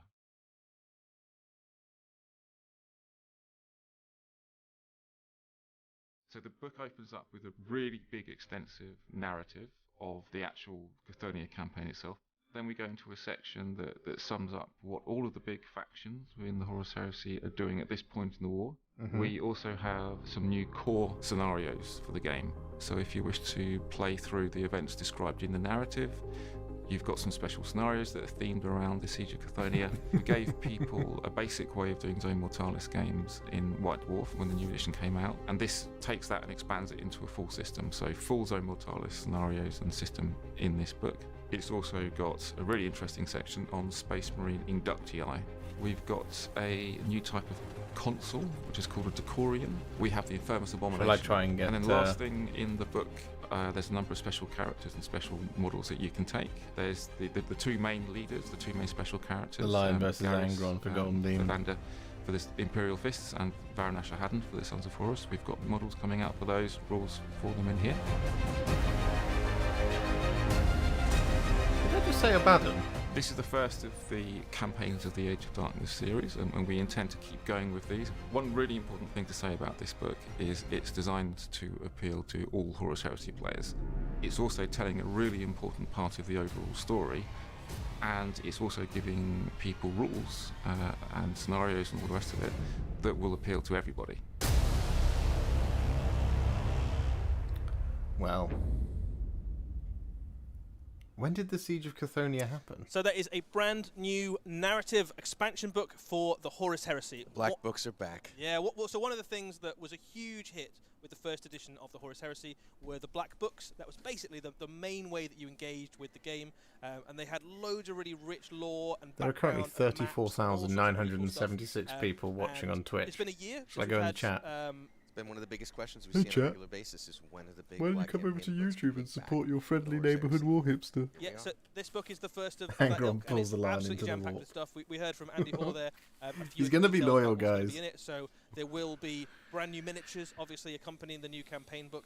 But maybe more excitingly, actually, is that this brings new ways to play. So 2 there is a versus full 3. Zone Mortalis set of rules. Okay. That's a hugely popular way to play Horus Heresy. Yep. Obviously, loads of the best bits of the we lore see of if the Horus they've, Heresy of like boarding the Vengeful Spirit or put a various picture of him different up on flagships, the glory internet, armor yeah. ships, and the battles that happen on board them. This has got new ways to play on the tabletop, on Horus's homeworld, on Cathonia itself, and the characters that kind of lead those battles There will he be is. getting new miniatures, alongside lots of other new miniatures that these new campaign books have got. So Behold. it's a really exciting time for the Horus Heresy. It's like the next step. We've had the edition, we've had the kind of base level, and now this is diving into the detail. It's pretty exciting to hear Andy talk about it as well. Even when he's not on a recording, there's a certain driving passion that exists there for Warhammer and for the brand and for the game that it is sort of hard to rival, and it's magical to see amongst the folks who are Questing actually Knight of building Old the Terror. product. And also to hear him talk about it as in his own words inside of our regular If they meetings. bring out plastic a reavers, I'm in. historical New working Heresy basis miniatures. How much that you want to will bet one is a view tank? the I heresy can't complain itself though. I as a love Space historical Marine moment tanks. in the history of Yeah, Warhammer. we Yeah, should I probably think there's a see really a interesting tank. thing about the Horus Heresy, which is that when people get really into it, they want like authenticity, right? So like people tend to go, I want this bit of the lore. I read this story. It was really cool. I want the faction, the specific company or chapter that took part in that battle. And these campaign books basically go, here is a bunch of really cool stuff that happened, and each of those moments, each of those battles gives you an opportunity to kind of go, that chapter was cool. I want that drop force, or I want that. I want to see if Instagram has exploded. Which would you be? And Would you be a Yep. sub Horus or? Oh, wait, so in this one, I think the Imperial Fists are pretty cool. Right? I'm a Instagram big has fan of indeed Imperial Fists. exploded. It's sort of like a little bit of a flex when But you're then painting a the beautiful Sons yellow of forest, I mean, it right? is Horus's Heresy, right? It's his A lot game. of people so- It's his posting game, so pictures he of is the in that lion. spotlight. We can root for Yes, Who'd he have is, yeah, thought? that's fair. So one of the other things too is if you ever happen to see some photos, if you're ever at one of the events we're at, we actually have a 64 square foot Horus Heresy Istvan Massacre. Will you do a 10-hour, battlefield 100-hour, with 1,000-hour hundreds, if video not of painting the 1,000, I lion? think, at this Oh, point, absolutely. recreating the Absolutely, I whole will. experience and some of the, like, There will scene be a for scene, full shot for shot tutorial on pieces how of to cover paint the art from lion. Heresy. So I'm kind of a 100% there big will. old Heresy historical. Contrast Plus, how to paint the Uh, lion, It's exciting Elgington. to see I'm and gonna hear. We've I'm done gonna it change once my answer, before, actually, 'cause I just so we'll remembered borrow the cool some thing about elements this from book the that old we haven't scheme, talked about Now yet. you're not and gonna we'll do them So again one on the of new one. well, one of the things that these Probably books the do is they let you cloak will they be give you a similar, bit more but I of a might kind of change the rich colours. tapestry Carandras of the green is Heresy. really And what nice. we know is that some Striking of the Scorpion green as well. legions and chapters didn't fall completely, or they had loyalist elements in them. So one of the things that's quite interesting in this book is that you get some loyalist elements of the Thousand Sons Legion join alongside the Imperial Fists for the invasion. So Really? yeah. So I'm going to pick them. So I like the Thousand Sons. They're like one of my choices. You're a fan of the small So- contingent of This loyalists. is cool. That's exactly it. I'm a Campaign book All for right. Horus Heresy is That's a- nice that's to a see. deep cut The one. Black That's Book's also returning. quite a sneak peek Absolutely. for those who are paying I wonder if there'll be cool. Okay, hardbacks. so that's Horus Heresy. Really cool. This book is going to be accompanied by loads and loads of new stuff. Zone Mortalis rules, brand new miniatures, all sorts of cool things. We are now going to jump to the mortal realms. Here where we something go. Ancient and prehistoric is. It's a good cut to jump from the immortal legions Age of space Sigmar. marines, many of whom die constantly. This is the to one. the mortal realms of the Age of Sigmar. Flawless segue. Here we go.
Oh, Seraphon. Why must you break my heart so? So that is the rest of the Seraphon forces. We've always seen some new models on their way at some previous previews. But this is the rest of the range, and effectively the Seraphon have now been fleshed out to be one of the best-looking armies in Age of Sigmar. I completely agree, Eddie. That is one of the best-looking things I've ever seen in my life. A bunch of clever girls these particular models are. I am excited about this. As someone who's relatively new to Age of Sigmar, this is the army that got me into it. Yep. Oh my god. And I am over the moon I'm in excited love about what these miniatures mean for my, well, maybe not for my wallet, but forgetting that part, I'm just excited to collect them personally. Well, so Lizardmen was my first army when I started playing Warhammer. Really? Yeah, absolutely. Okay. So I've got a definite soft spot for these guys. There. Absolutely. So these are incredible God models. damn, this Games is the Workshop. Agrodon Lancer unit you can see on screen at the moment. This effectively replaces the Cold One Riders that we currently have. Those are so cool. I mean, look at the heavy cavalry the patterns on the tails. The Seraphon. This is the a very subtle blends between between the reds and oranges on here, Saurus riding on the back of fairly large, with the darker angry brown scales on the cavalry. back of this one. They are a grinding. Look at that drum. That drum is lush. I mean, so that they are effectively the dreams of frogs from another dimension. So I think the evolutionary tree probably doesn't really apply. Really good point. Dinosaur monster heroes from space. Absolutely, but the models are incredible. I think if you are a painter, it'll be for the next 33 minutes, Peyton. Would be a treat because not only do you get to play with incredible color schemes for them, but the new miniatures are so detailed and so wonderful. This is an alternate color scheme for the Agrodon Lancer. There's some really nice new color schemes actually in the Seraphon battle tome that's on its way. That is a one of the beautiful things that scheme. the studio have basically I like that even more. You can paint them in much more varied colors. We've shown that in much more varied ways than maybe the last few battle tomes have. One of the things that's happening in the mortal realms effectively is that the Seraphon are becoming one with the realm they're in. So if they're in the realm of fire, they get that kind of brimstone scales or something. If they're in life, that is a sick colour scheme right life there. Energy, and you can kind of extrapolate that into the very. There you go, Vicious Goose. Not burnt out anymore. Now you're pumping. And place them somewhere in the mortal realms and give them really ground them. You can, or you can kind of lean into their classic. Now you're aesthetic. pumping. And what you see here actually is a throwback with that colour scheme to a very old concept of blessed by the old Jurassic Park theme playing in my head. Seraphon, some lizardmen would be spawned albino, and where that was true, they would be seen as one of the old ones had intervened and gone, this person is so they would be marked out as champion, holding the seat for the tail. That's an excellent spot there. And that's what you're seeing there in the Scar Veteran on Agrodon. That's a separate kit from the other unit, and again, that is a big. You don't quite get the scale of it from that, but you can kind of get a sense of it from the base. That is about the size of a Dracoth. That is a big old monster. Massive space dinosaur. And I love your point there about the diversity look at them. The Seraphon, that they, depending upon the realm that they're in, there's all that duality of why would you do this to me? As well as the ones that are actually more in tune with and more sort of corporeal within the realms that they've chosen. It's a fascinating duality. I'm going to paint that Scar Veteran to look like my pet lizard. I think it'll be a fun project. That would be really cool, happy. And in gameplay terms. And that's still true in the new battle Fade and on the skin new is lore. perfectly And one of the do you know how I would reasons do that we're this? seeing lots of new troop units, lots of new monsters especially added to the army, is that the Age of the Beast, Griff Charge Grey, has effectively Horde, shaken the foundations of the Seraphon. Bring it right down. The new kind of wave of bestial energy has woken up all these kind of ancient eggs that were in different pockets. Shade it off with some null oil. Yeah, and they were like, oh, I didn't know we had all these eggs. They've woken up. Maybe some Drakenhof Nightshade. On screen at the moment, there's a couple of units of Croxigor. There is one new Croxigor kit coming, and it makes two different units. You can make your standard Croxigor, which are still hulking, enormous reptilian live killers. reaction from You can make this Warhipster's brand wallet. new unit, which is called Croxigor Warspawned, and these are built and live for battle. So whereas a normal Croxigor in times of peace I might purposely help left my skinks wallet kind of construct downstairs so I pyramids didn't or have to fashion view things this. or move heavy loads around. These guys want none of that. They are just angry, massive crocodiles that just want to rip into enemy units. I love that red stripe over the head. Saviors of the mortal realms. Sure, crocodiles. I mean they're sort of heroic, so they're about as chaotic and destructive as you can be while still being on Team Armor. Absolutely, still good guys. And here's a shot of the I whole need to get Seraphon Croak range, done kind as of soon as as it all comes possible. together, and you get a sense now of all those new units that we've seen, and how they kind of come together They're to massive. make just an incredible looking faction. So everything about the Seraphon army, every new kit, Those I think is a Croxigal winner. war They're spawns just there on the such a plinth lovely looking are army. I enormous. cannot wait to collect them myself, Ed. There is, of course, a battle tome on the way. We can now show you the cover, featuring as it does an That's Agrodon lovely. Lancer champion. Brand new battle tome obviously brings with it all That's the a new lovely rules cover, you'll I need like to play that a with the Seraphon. Some of the existing kits still stick around, so things like the Stegodons, the Carnosaur, most of the big monsters that are relatively recent kits that are still really nice stick around. But all of those new things we've seen are added to it as well. So it's a pretty big army now in terms of the number of war scrolls you get to choose from. Yeah, it really feels like it's fit properly into the Age of Sigmar universe, Yeah. heavily Oh. revitalized, and again, Games clever Workshop. girls there in those units. You've done it again, you the son of a first bitch. place you will be able to get hold of the new Seraphon and the new battle tome is an army box, which is on its way fairly very soon. nice. And inside this box, you will get What will you get inside there? these units. So the battle tome, 2 units of Raptidons, the Slanmaid Priest, and a unit of Saurus. And then that will be followed swiftly afterwards by the release of all the rest of the Seraphon models that we've seen. So if you are a Seraphon fan, 1, 2, there is 3, a really, 4. really good few 4 months ahead models? of you. Croxigal are jacked. Yeah, there they are. So that's pretty cool. It's exciting. I think we have a bunch of other things to cover for That Age of isn't. Sigmar. We were about halfway through Age of Sigmar. Only There's halfway. there's Halfway loads through cool Age stuff of for Age Sigmar. We So talked about the fact that we have the Seraphon coming soon. What else do we have before we get to the Seraphon? Let's have a look at the video.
Come on, the Legions of Death. So I really gotta say, before we even talk about those, the marketing studio, the Warhammer studios that put together the vibe and the theme of these videos They had never some- they gets had enough some fun. credit. They had It's some fun. pretty Yeah. amazing. I'm always entertained by it. But tell us about I'm these so models. into yeah, it. so we've got 2 new heroes coming for Grand Alliance Death, and 2 new battle tomes accompanying them. So we have the Soulblight Gravelords and a new vampire, a named vampire hero, and the Ossiarch Bone Reapers, and a new generic hero that they can add into their forces. Yep. So I think we've got some pictures of the models we can bring up on screen and have a look. And you should Let's talk have a about the look. Ossiarch first, but I love The the way you Mortisan describe that Ossifactor. vampire. They're both really, really cool. So this is the Mortisan Ossifactor, and effectively this is a mage cool. who can construct units, and their particular speciality amongst What's he the building? the Is that Mortisan the Gothazar is that Harvester? they build the biggest, largest, most destructive units. So this is in game terms, this is a buff unit for your biggest, toughest units. Make them a little bit more durable, or you can make them a little bit better at killing stuff. So if you've gone for an elite, or you've gone for a kind of monster-heavy Ossiarch force, this is probably the kind of hero you put into it to bolster it. Makes Also, sense. just a really nice model, lots of kind of cool effects and stuff. So if you're looking for a painting That project is some on a really, slightly smaller really scale, cool that front lends cover something art to for that. the Ossiarch Bone There is a Reapers new battle tome. tome. It has a brand new cover. Looks very cool. Hey, look! And that is Catacross, the Mortarch, who gets some tasty new rules in this battle tome as well. It's only here that Current you Bone get Reaper the... battle tome launched with the last edition of Age of Sigmar, and this brings it It's only into the here brand new edition. that whilst we're along with previewing, lots of all I the can new show you the rules for other model. battle tomes Welcome to we've got, so it kind Warhipster, of those of you updates who it are across the new. board, and makes them kind You of complete, sexy really, people, you. in the current edition. Makes sense to me. Tell me about Video this coming soon. Possibly Okay, tomorrow we'll jump if to I Vampire in a finish it. second. So this is Ivya Volga, and she Ivya is Volga. an outcast of her house. She is a wandering I like it. I'm lone into it. monster hunter. Stop woodswoman. tempting me, Soulblight She wanders Gravelords. out into Stop the it. wild places of the mortal realms. She Stop it now. finds monsters. She chops their heads off and she drinks their blood. So the other vampires are sort of like not 100% on board with her, but she's still a vampire. She's still part of the family when push comes to shove, and the armies march Don't against tempt her. She me, can still Frodo. join the fight. She is accompanied by a swarm of bats, which she I uses do love to the kind of, Soulblight Gravelords. I enemy love the units and vampires. monsters All to of them help so her far kind have been of even the odds in fantastic. close combat. But I really what's like quite fun about her, I guess, is that you've got this Radicava kind Beast, of crux Radicava Wolf of was lots really of cool to different, paint. almost kind of fairy You can see tale that in elements Curse pulled City. together into a Curse character. City stuff that I But did. it's a vampire, right? So it's a very dark She Warhammer constitutes take a furry. on a very Oh, kind she of probably classic would, European yes. fairy tale sort of It's vibe. the vampire's lead of Into the Woods. It I am makes a sense. vampire. It's an interesting and And I love you, fascinating Impaler thematic Vlad. element. And it seems like both of these characters are helping drive those armies deeper into their bespoke and unique It's nice. aesthetics and Yeah. feels that they have. Yeah, the but Blood both of them Knights. give you a sort of direction, I guess. So Well, I she's really obviously liked got the, wolf elements to her, so you can lean into that kind of The one that they dire-wolfy kind did. of What, vibe. what was the Soulblight vampire Gravelords called? again. Actually got one of the last Scarlet battle tomes of the something or last other? edition, I can't which meant that remember they now. didn't get lots of the cool things. Turn lots of other Eddie and arcs Mike got, down for a minute. with the latest edition of Warhammer Age of Sigmar. This battle tome brings them bang up I'm to big date. into It also Soulblight incorporates Gravelords. other It's units just, we've like I seen said, added in I've since struggled the with last this battle idea was of added, do I including things do like the multiple vampire units all we saw in the vampires last or edition, one the last vampire box and a set load of of Warcry. minions? So it actually has quite a lot more. That's always to the it rub of the than even choice. current Soulblight Gravelords book. So Soulblight Do they Gravelords sparkle in came out sunlight? relatively Their weapons recently. do. They're a huge hit. One of Yeah, the this most one over popular here. armies now in Warhammer This, Age of Sigmar, and this book red-haired brings them bang lady. up to date with loads of I cool love stuff that you can model. do. Amazing. I really like But Laukavai. that's More Age of that's not Sigmar? it. You've got even more. We've got even more. feel like no More? one would have predicted that this was going to be an Age of Sigmar. Yeah, I mean, they've been spoiled, and here's something. Let off with a line, and now it's all about the Mortal Yeah. Realms. Well, let's see what else More we Age got. of Sigmar. I don't remember taking the coin Malleus. But here we are, trudging through the mud to bring Sigmar's light to the realms.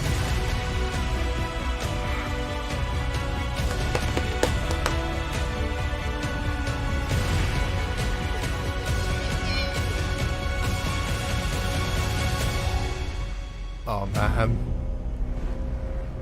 I will never financially recover from this. Am I an AoS player now? Yes, you are. Where's it gone? So, Cities of Sigmar, that is the new infantry that is on its way for the Free Peoples, basically, Sigmar's mortal I followers. just hurt my shoulder So, getting just excited. to set your expectations a little bit, we are still a good few months away from the release of this army in full, but we wanted to kind of keep you updated as to where the project was getting to.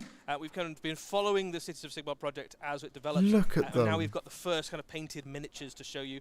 This is some warriors from the mortal infantry units. Guys, of I know the Sigmar. lion is cool, They are and I know effectively- Space you Marines are imagine cool, that, but these people have to face flying sharks and huge uruks and vampires and monsters and pretty much. So they're the human equivalent of Croxigors. look. Yeah, well, not really. If you're looking for the Oh. absolute underdog of the Mortal Realms, this is this unit. They are given a rusty shield, my body is a not wreck. matching weaponry, a Help hat me, that Italian just about fits, Spartacus. and then kind of booted out en masse into the realms on great big crusades, given a pat on the back, and they have to go and found a city somewhere in the Mortal Realms. So they Listen, are, I love the 40k. plucky underdogs of the Mortal Realms. It's good to actually see some interesting models that are basically the opposite. But every of time I these see a new often wild and crazy faction in monstrous Warhammer Age element of and Sigmar, aesthetic that I'm you see blown in the away Warhammer every Age. single even time. on the good guy side, right? Even in the Forces of Order, Stormcast have very much been the point of view characters almost that we've kind of followed. I don't. My wallet is What this army downstairs in the basically living does room on is the it gives coffee you table the for base anybody level, who which is wants like, to what rob do the me humans tonight. look like? What are they up to in the Mortal Realms? If I go downstairs and we'll it's have on the lots floor, more I know stuff it's for made a Cities of break Sigmar for it. over the coming weeks and months as we kind of approach the release.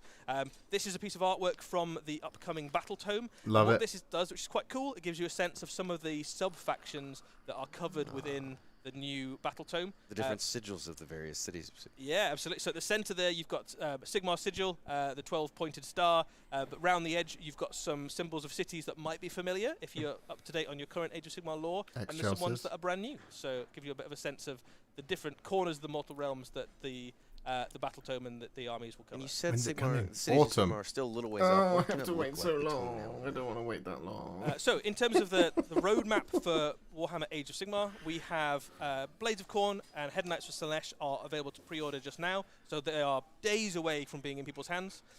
Very soon after, we get 2 Death Battle Tomes, so the Ossiarch Bone Reapers and the Soulblight Soulblight Gravelords. Gravelords are hot on their heels. And then we have Mystery Book 1, in summer. We're not going to tell you what that is just yet, but it's going to be very cool and exciting. So Mystery book. We'll tune in for future previews to find out what that is. We also have Seraphon alongside their army It was box. as if a They're thousand. going to land in summer, as will. It was the as if latest millions General of Handbook. wallets were all And then suddenly in cried autumn, out, and then We were have suddenly Mystery Book 2, silenced. which I'm not going to tell you about today, but just very tantalising, very Just the mysterious. worst. Of course, I know And it I am the worst. easily. That's constant. True, it's all true. And then Cities of Sigmar will be with us before the end of the year, so we'll Oh. keep you up to date. We'll give you You're lots gonna more make me information wait about for Cities it. of Sigmar. Well, Whether thank it's you. Seraphon, Cities of Sigmar, or any of Thank those you. other battle tomes that are on the way. It is a pretty exciting few months, actually. For I Age mean, of you've Sigmar. only told us up to autumn. Who knows what the winter Who knows? will This Who bring. knows year. what the winter could. I thought last Well, year we was have- so we good. covered a lot of Sigmar. Done some We took Sigmar. a detour from the 41st Millennium. I feel like we should go back there for at We least can go a that for a little bit. Yeah, see All what. right, we what got. else do we have here?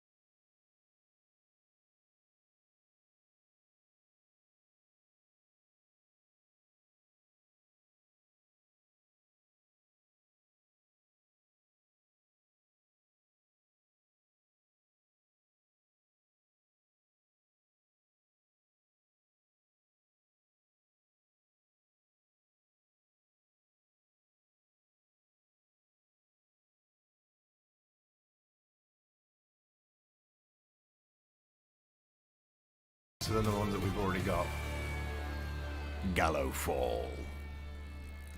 There you go, Phil. I am a huge fan of Kill Team, and these are two amazing kill teams. And we're nearing the end of the story of Yeah. Yellow Dark. Yeah, so this is Gallowfall, which gives you a hint about what might I'm be big occurring into in the those narrative. beastmen. This is the last installment in the current season of Kill Team, which is the Into the Dark season, where we're inside spaceships. And the reason this is the end of Were the Beastmen season in of this 40k is before? I that feel like the I didn't know they were Gallow in there Dark, until the now. space Those hulk Votan we've been look great. fighting over for the past Yeah, year they were. is crashing. It is Beastmen crashing have been into a around. planet. And this last they've been around for a while. 40,000 sort of an absolutely outcome. all the best bits of it blow up. That's kind of how it They've been works. around Welcome since to the days Warhammer. of the Horus Heresy. They're And just this normal men. Space Hulk Except they're not. crashing into a They're not planet, normal. and this last Just installment innocent is men. basically the last 5 minutes of a really cool action film where your kill teams have to get to the escape pods and get out of Dodge before the spaceship They are crashes chaos, into a planet Mike. and is obliterated. I gotta tell you, Chaos the Votan through and team through, was all shunned by the hallmarks of an Imperium for action being film in different. terms of how they're equipped And as they well. found My their favorite being salvation in chaos. Probably the Of course, there are minigun. loyalist The ones. Minigun, They're just yeah. mutants, Cannon really. precise. What Um, about yours? What's your but favorite? you know, So shunned my by favourite thing in the the Leagues Imperium. of Votan half is that there's one of the characters who's basically come with knuckle dusters to a There space were flight. 4 So, beastmen they know they're going to board a in spaceship. They don't know Blackstone what horrors Fortress, could await them. and there was They another have one access to the full in range of the Leagues of Votan equipment. You know, railguns, something rifles, else. all sorts of cool stuff. And this guy has decided he's going to go with the knuckle Can't dusters. remember. I mean, they're like laser. And they were a They bit- are like Mm. laser To knuckle be clear, dusters, but It's even funny so. because the I mean, when in doubt, Beast punch it, Lord that right? we just had Absolutely. for And up AoS against them, we have the was pretty Felgor cool, Ravagers, which but are a not, Beastmen warband. you know, But let's take a look at some amazing. of these Leagues of Votan in a little bit more detail. So it's based on the current plastic kit. The dude for there with the Kin, knuckle which dusters is already a really cool. flexible kit with I'm loads of so different head into that. options and weapon options. And much I like can't we've wait seen to with lots paint of the other half kill Kin teams, salvages have a new sponsored sprue by that EE. expands the set and This stream effectively is allows not you to make sponsored, your models into but my specialists scheme is within Kill Team. definitely sponsored by I think it's one EE. of the better upgrade kits because it adds onto a very recent Upgrade kit. kit And for, the kit was already pretty good, right? Leagues The of Leagues Votan, Votan Half Kin kit was a Warriors. flexible kit. And of course, you get everything you need in the launch box for it, so it's not as if you're missing one of the components when you purchase it. But it really is a robust kit in terms of what it adds. Of course, we've got those space laser knuckle dusters, which I'm affectionate. It's probably got a better name than that. But Yeah, I it's, mean, I'm not a lore writer here. We get that. I'm into And, it. I really like this do we guy have with the all rest the of pictures with all the there baggage. as well? Oh, Yeah, there's that. There's the minigun. That's the one I want. Plus, what better inside That's of a cool. spaceship than sort of a jump pack, right? yeah, you got a jump pack too, which is pretty cool. I like the Ironkin, who's got Jump the, kind pack's of the nice. tech assistant, who's got a kind of data pad there, which is guiding them I through the really ship. want Yep, to and do reminder a that the whole Iron Kin are no a whole different squad than with the knuckle Kin dusters. than That any would be other awesome. of their race. are an They equal equals opportunities in employer. every- Yeah, True. absolutely.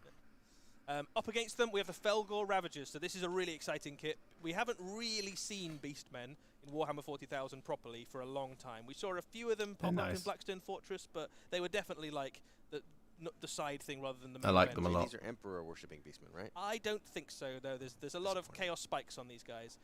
This is a brand new kit. It's very flexible, so much like lots of the other kill team kits we've seen, the bespoke kill team kits, you can build them in loads of different ways. I've wanted for a long time. I've wanted like there's interchangeability between them. Each one is a specialist. Regiments of the Damned or something. It's very Like definitely a just kill team, but you've got some slightly stealthy ones. sort of a collection of mortals of chaos where you can have cultists and traitor guardsmen and beastmen and all that kind of thing. I feel like we're closer than ever to being able to do that so if you're with looking these. for an aggressive kill team, it gives you some options, and much Jackals, like lots of the other recent kill teams, like the cultists, Recruit and the Eldar, beastmen, the level of detail on the those Dark kits is Commune, really, really lovely. So And the possessed. detail extends to the terrain as well. You can see we've got one of the What are they last called? expansions to Accursed the set. cultists. We've got a bunch of coward pods that you can jump Traitor into. Guardsmen You from can Blackstone control the Fortress spacing. and Kill Team. Kind of an amazing set to finish off that sort of That's well-rounded Nick collection Zilla. of Into the you Dark get a little terrain. medical bay, which is quite cool. There's some stasis pods. Again, another form of coward pod. I Glad get to it. finally This be is able a to catch sort one of of your live thing streams. where I've wanted to every thank you beast for a can few have years that now for pod. giving me the stones to I think buy what and I paint really like about Demonofuge it and is many it's more got a since feel then. of- Cheers and buy an air it's got a conditioner for feel your of like a studio really now when they are in old-school Warhammer stock. set, 'cause you've basically got Nick dwarves Zilla, fighting beastmen, right? $250. But they've put them in space Holy in a spaceship, crap. and they've all got like laser guns and chainsaws and stuff.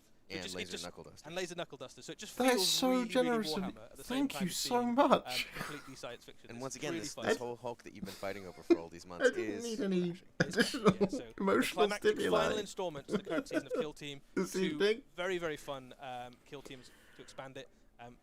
Just a really fun box. I'm That's what excited soon. too, not to like give another shout out to Adepticon, but right over there in the That's other so room, we've got incredibly literally, generous of you. like a Thank you 100+ so player much. event of nothing but Into the Dark terrain and everything else happening tomorrow. Thank and the you next so, day. so much. A lot of excitement around the end of the season of Into the Dark, but also it's still kind of alive and kicking with people playing in it. I will buy an aircon Yeah, unit. yeah. And Into the Dark as a way to play won't go away. That's like I your literally talked about inside, that this weekend.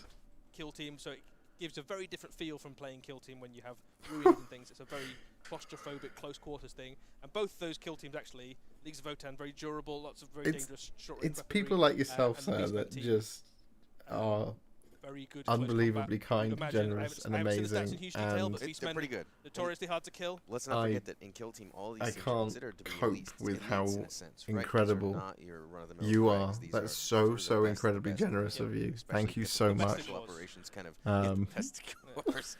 Bravo, My goodness well me. done, Eddie. Excellent joke. I love it. Anyway, what do we have next? We've got another review. I'm not ready. Above the world and crash. Another reveal. Under the world. Nick, you hero. Oh.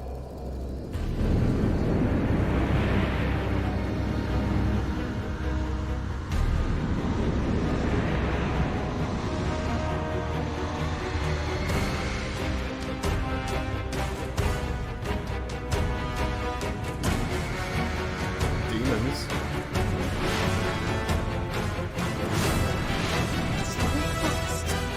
Stop it! Can't give me demons this time, casting us in the box. Why? Why are you doing this to me?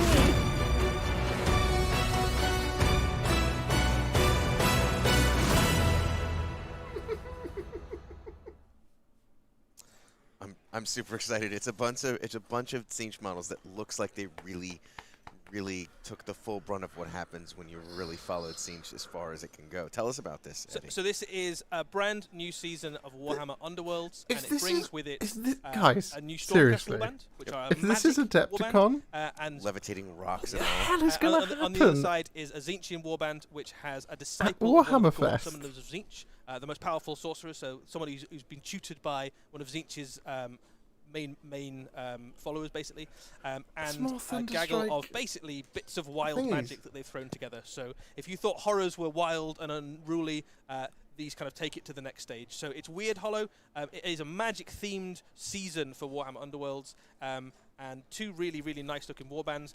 This being a new season, it is a really good place to jump into Warhammer Underworlds if you've not played it before. It comes with all the things you need to play. So you've got the a wallets board, aren't done you yet. get, Oh, no. all the dice you need. You get 4 decks, so you get a deck for each of the warbands. This- You also this get is 2 a more rivals decks. incredibly Rivals decks, so overwhelming right out of the batch, evening. they've got a sort of evergreen format decks as well that are baked into the box. Yeah, Those so are those such decks cool work models. with any Look of your at existing them. warbands from And I any still haven't season of talked Warhammer Tyrannids Underworlds versus you've ever had, Terminators. No, and no, also work still particularly haven't well done with that. the 2 warbands that come in this box. We've got about 10 minutes I think left on the stream. The stars of this box, though, I think, are the miniatures as ever. Warhammer Underworlds has like a Underworld's reputation, I fun. suppose, for having Underworlds some is of the best, incredibly most fun. iconic miniatures in Warhammer, and this is kind of no exception. It's very So tactical, if we have a look at very more detail competitive. at the units. So we'll start off with Philim's Pandemonium. It can be so really you've got fun and your it can be really sorcerer competitive. At the center there, and when you and get they have really good at summoned it, Warhammer effectively, Underworlds can be a elements brilliant of timeout. Tzeentch, So wild it's magic deck builder manifested meets into the tabletop form of miniatures and leaping lesser demons. So it's all about basically that your sorcerer is summoning stuff. That's very I'm much going the to have to linchpin of the warband. send some emails saying, please can I have every single right? thing? So this is a really wild, unusual. Can I have warband, 5 not of only in terms how everything? it looks, but also how it plays. It's a really well-named warband as well, and it's hard for me to believe that something this weird. But yeah, no, as I'd recommend horrible checking out as Underworld. the sea creatures It's we've seen in good previous stuff. editions as well. But this is one of those bands where And I it's saw always it like all really had to have it contained on in the one miniatures box, which is alone, just great. much less the cool rules that we get in the newest edition. Yeah, I really like the central character. I fill in the sorcerer. Oh, look here, the look Gaunt here. Summoners, Thank I you think, so are much. really nice miniatures, and this has got all the kind of hallmarks of that. It's That's so kind of you. Thank you for the presented. 5. I think Tzeentch just gives you an opportunity as a painter to just do some really wild stuff. And I think in terms of left field out there warbands and just miniatures generally, they don't come much more wild than this. Very accessible too. A lot of organics, a lot of interesting flowing. I think they contrast up very nicely. They do. Yeah, do you know what? Like on the other side of the box, we have Storm Coven. So this is a magic-themed Storm host Stormcast unit. They are equipped in Thunderstrike armor, so they fit in alongside the recent releases we had alongside Dominion. Just really here, nice Stormcast models. So each one is a great character model in their own this right. Some really right nice here stuff going on with the bases, really nice poses. And this again, if you're looking for actually that's the most project, boring one. These two. Warhammer Underworlds has outdone itself once more with taking advantage of that theme that we've seen in Sigmar to really leverage that new model design capability we've seen of those effects and those practical magical activities that are happening on the base. It's you will get them, see, Vicious also, Goose. Can't wait to see in a game where someone throws a column. They'll be in the battle tome.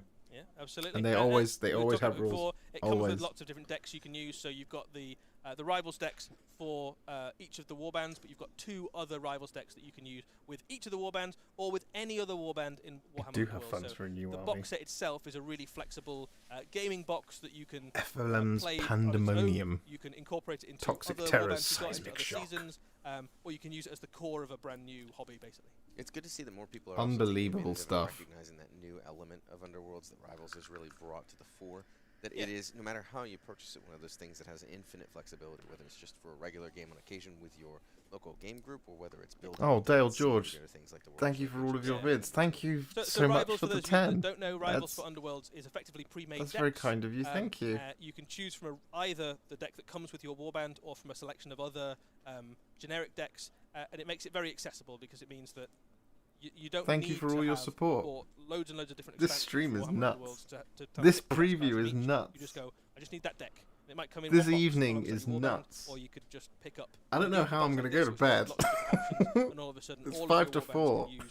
I don't know how I'm going to sleep. So it's a Maybe really, I'll have to stay up till 3:30. really nice box. Or collect deep if you want. Just to calm down with all of you. To deep Great. breathe. Pretty cool. What do we have next? Oh, we've got another one. Finished.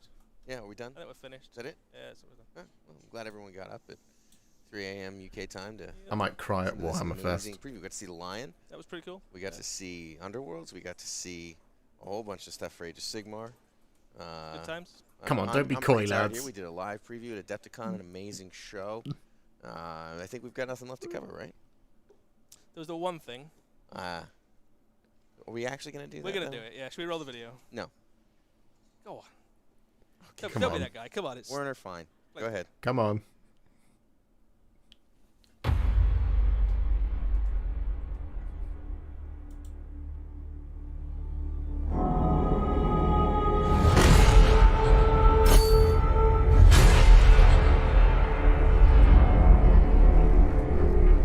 Victory. That is what the preachers cry from the spires of their temples. What commanders tell the soldiers in their service.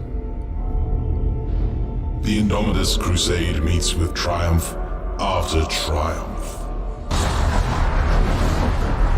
Day by day we tear Imperium Nihilus from the despoiler's grip. And though we are beset on all sides, With each battle we drive back the mutant, the heretic, the alien.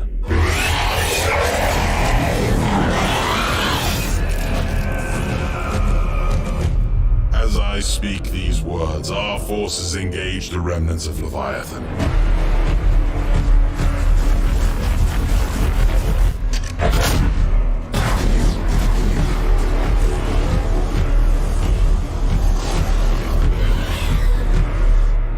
Reclaiming lost worlds, atoning for old shames. A crusade to cleanse the stars.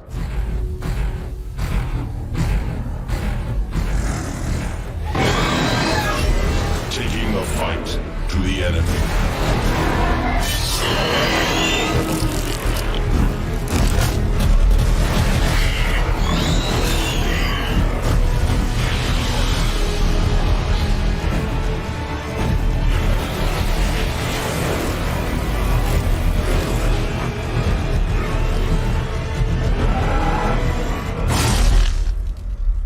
We routed the Tyrannids at Baal.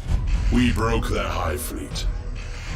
Soon, their foulness will be but a memory. That is what the preachers say.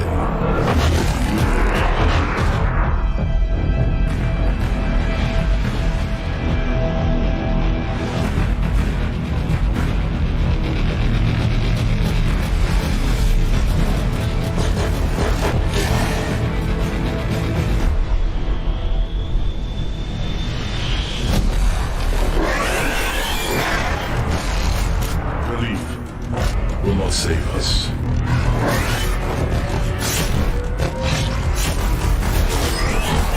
Lies will not protect us.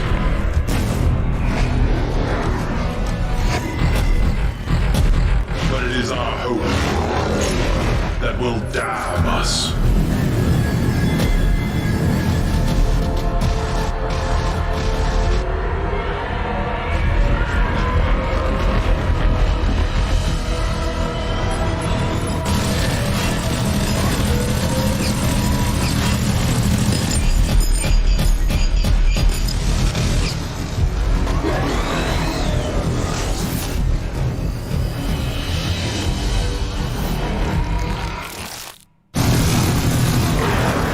Spies and the slums.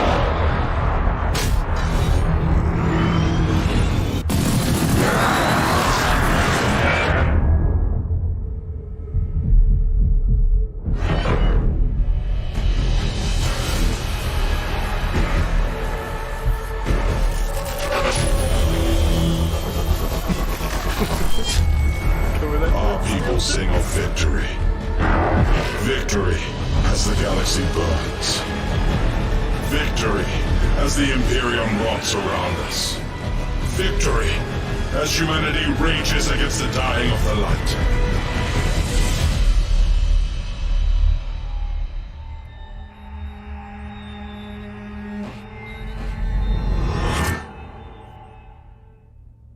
Victory.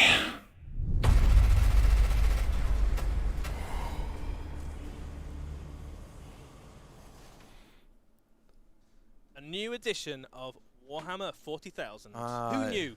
Who knew? Nobody called that, actually. Nobody had any idea. So good. I gotta tell you, growing up my whole life as a fan, there's something about the grim, dark 41st millennium that when you watched, and it was beautiful and it was stunning, but when you watched Adeptus Sororitas and the Ultramarines crushing some Necrons, there was a little bit of hope. There was a little bit of a glimmer. That's all gone. That's all gone. Yeah, that was the grimdark 41st millennium to a T, and that was not a happy video. It's the first time I've seen it tonight, and I am still excited at how not happy that was a great trailer. It was, actually. But I think it just gives you like a sense of the absolute horrificness of not just like you'll have seen everything in there that's going to be new. Horrific on the scale of things, but just hey, so what can we find in the Discord if we sub from YouTube? A bunch of really cool people all sharing what they're doing, talking to each other about Warhammer, a couple of PDF painting guides. It is awful. Minutes and hours. It is terrible, but it is a wonderful place. A really awesome community. And why don't we let the people who actually wrote the game tell us a little bit more about that? Absolutely. I mean, we'll tell you a lot, but first. Nope. Warhammer 40,000 is the world's most popular tabletop miniatures game.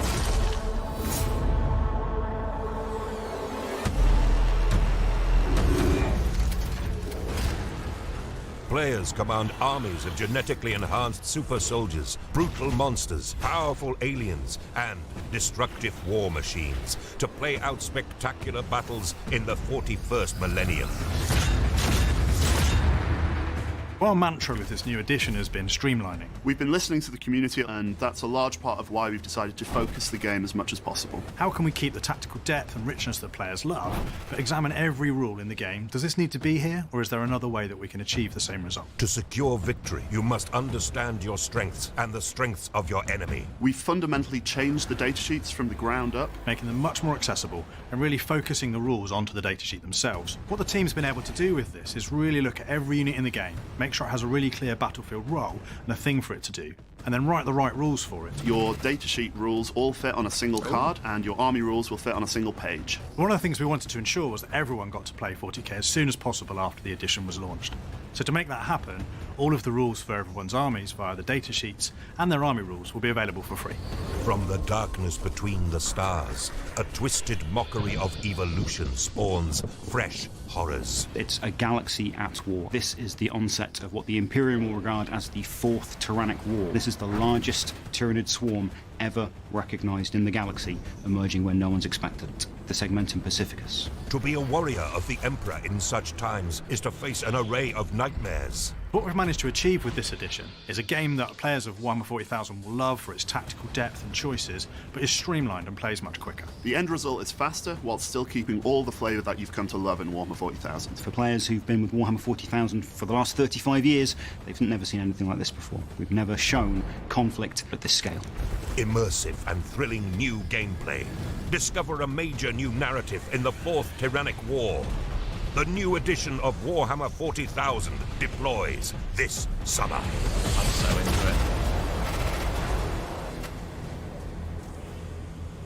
I'm into it.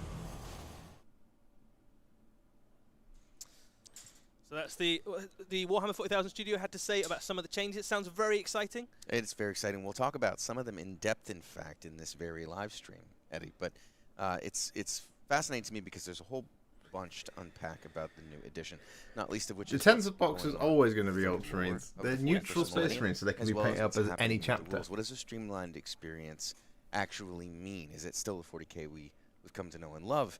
As well as what do free rules mean? Because there's a lot more to that than what you might expect. There's lots of lines there thrown away which have quite big implications. Yeah, we'll take some time to get to you, but I feel like the one thing we're missing is, well, the reason we've all gotten into the hobby in the first place. Why don't we take a look at some miniatures? Ooh.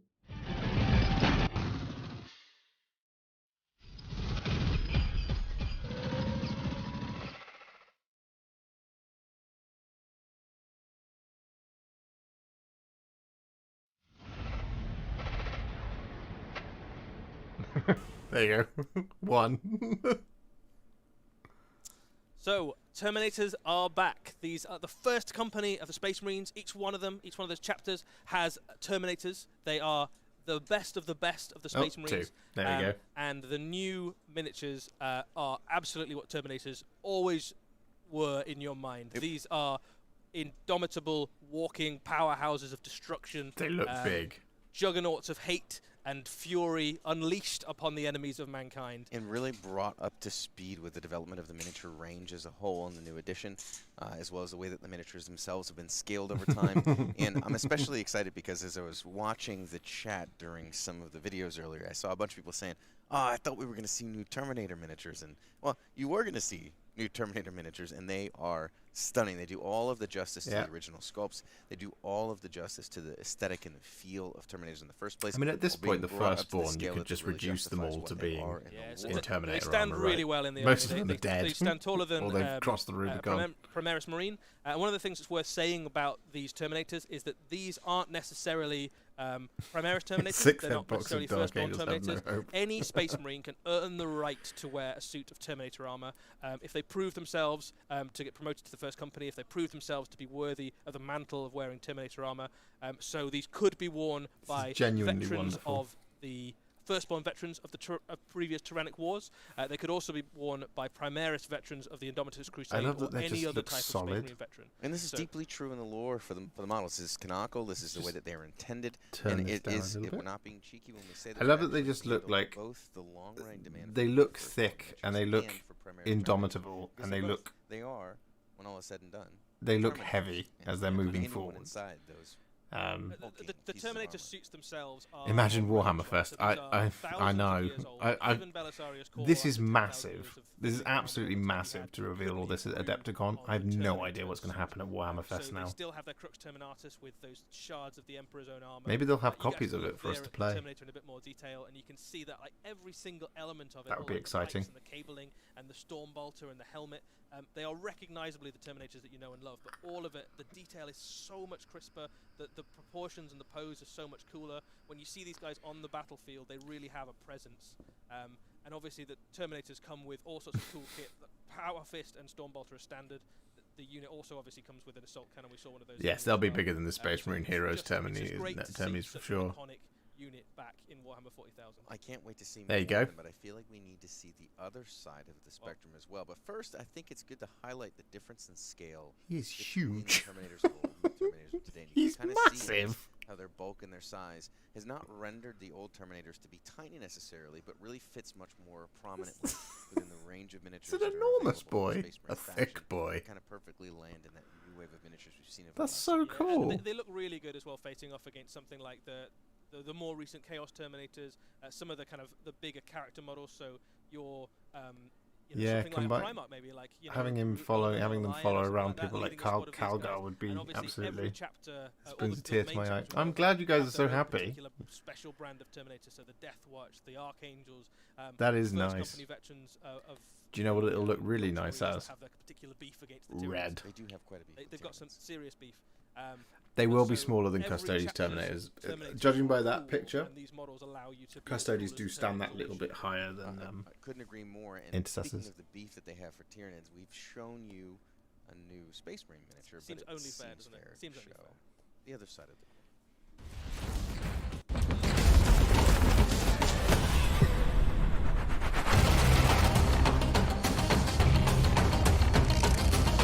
Termagant.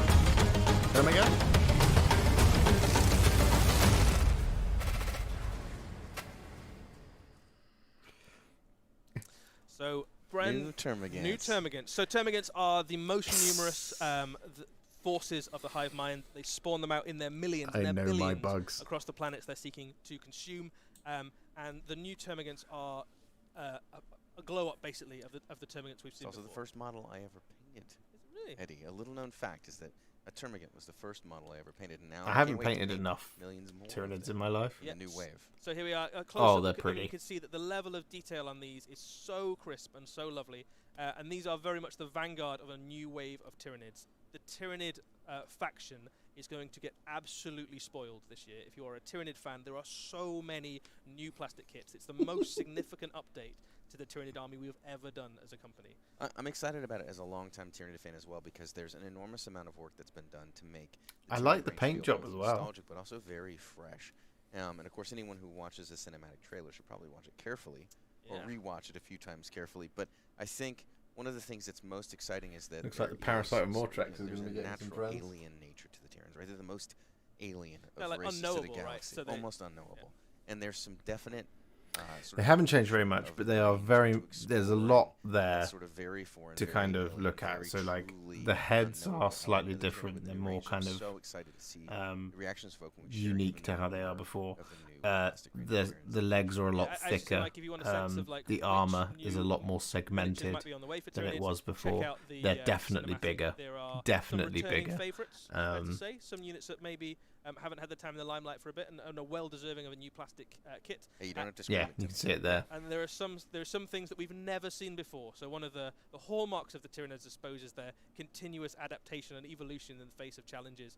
And the Hive fleet has definitely taken that on board. They're sleeker with this latest Tyrannic whilst also kind of appearing more hench. Again, that while the Termagant has definitely come a long way from its very tried and true, the trusty, rusty old. Very, very plastic kit. good. It hasn't been outscaled in the development of it. It's still the same Termagant in terms of how it fits into the range as it used to be. It's Just with interesting really that fresh that look, purple but there it's is the level of definitely detail like that's Yeah, the really- absolutely. it's shade So, purple. like, It's not I've Leviathan got purple. quite a lot of Termagants. I've got a Tyranid army. I've got about 30 Termagants painted up, I think. But I'm those looking. are rookie numbers. You gotta Absolutely, bump those up. yeah. They were mostly just to come out of a Termagant. This year is nuts. But they're so detailed. Like the level of like. There's so much crispness stuff on that coming. model, and you can. Oh, see it's now, a like, wonderful contrast time on to that be alive as a or like Warhammerist, don't you wash think, or dry guys? brush or something like that. It's going to pick out all that detail really nicely. So even though it's really, really detailed, you could certainly paint those very quickly if you wanted to. Absolutely. And besides just the miniatures, The there's original not one only does now quality look like it was 3D mechanical game, printed. Isn't there, with the arrival of this new Tyranid range? What does that bode for us in terms of when we talk about the actual development of the universe itself? The new ones Yeah, just look. so the new edition of Warhammer 40,000 is the new Tyrannic War. It's the fourth Tyrannic War against the Tyrannids. So what we saw at the end of the Arks of Omen with the Return of the Lion was the end of that story. So it has a really solid, conclusive narrative that kind of has a big culmination, a big showdown between the forces of the Angels of Death and the forces of Chaos. And then what we've done with the new edition is we've picked up the lens of what's going on in the galaxy. We've moved it to another part. In this instant, it's the western rim of the galaxy. So The if you're Western Rim. if you're familiar with your Tyrannids typically come from. they come from the east usually. They come I from think the east. World So Eaters are going to get if a you're bunch familiar more with stuff. your Warhammer 40,000 lore, you'll know that generally speaking, the Tyranid invasions have all come from the galactic east, and they've kind of picked In up their the 10th Crag and book. the Yeah, it was, Tower Home it Worlds was and- always told as the beginning of this tendrils with the High Fleet in theory behind it. that was Yes, coming so in. what we've got now with the fourth Tyrannic War is the forces of the Leviathan. The Imperium has been fighting them for quite a long time, and they thought they kind of got their measure, right? They fought them at Baal.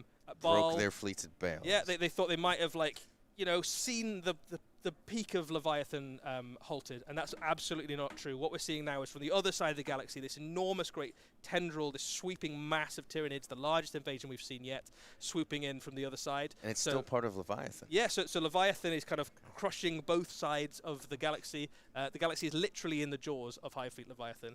This, to and it's me, giving like a It's sense of the terrifying. absolute scale and cosmic horror of the Tyranids, which everybody knew was huge, but this is like, we thought it was just coming from one direction, and actually the galaxy is completely surrounded. There are Tyranids it's coming a from all huge sides. and stunning change for me in terms of reflecting sort of the scope, scale, alien nature, and sort of almost the terminal threat. That I don't know, Tyranid present. Paratrooper. It's I not think an you're going to get a unknowable. Who knows how much codex more it is. next They're so large that edition, the entire galaxy is and now when that drops, you'll get a surrounded bunch more Absolutely, stuff yeah. probably. So just another apocalypse to add to the growing list for the Imperium. Well, should we talk a little bit about the rules? Let's talk rules, yeah. Eddie. Here we It's go. one of those things we're not sure.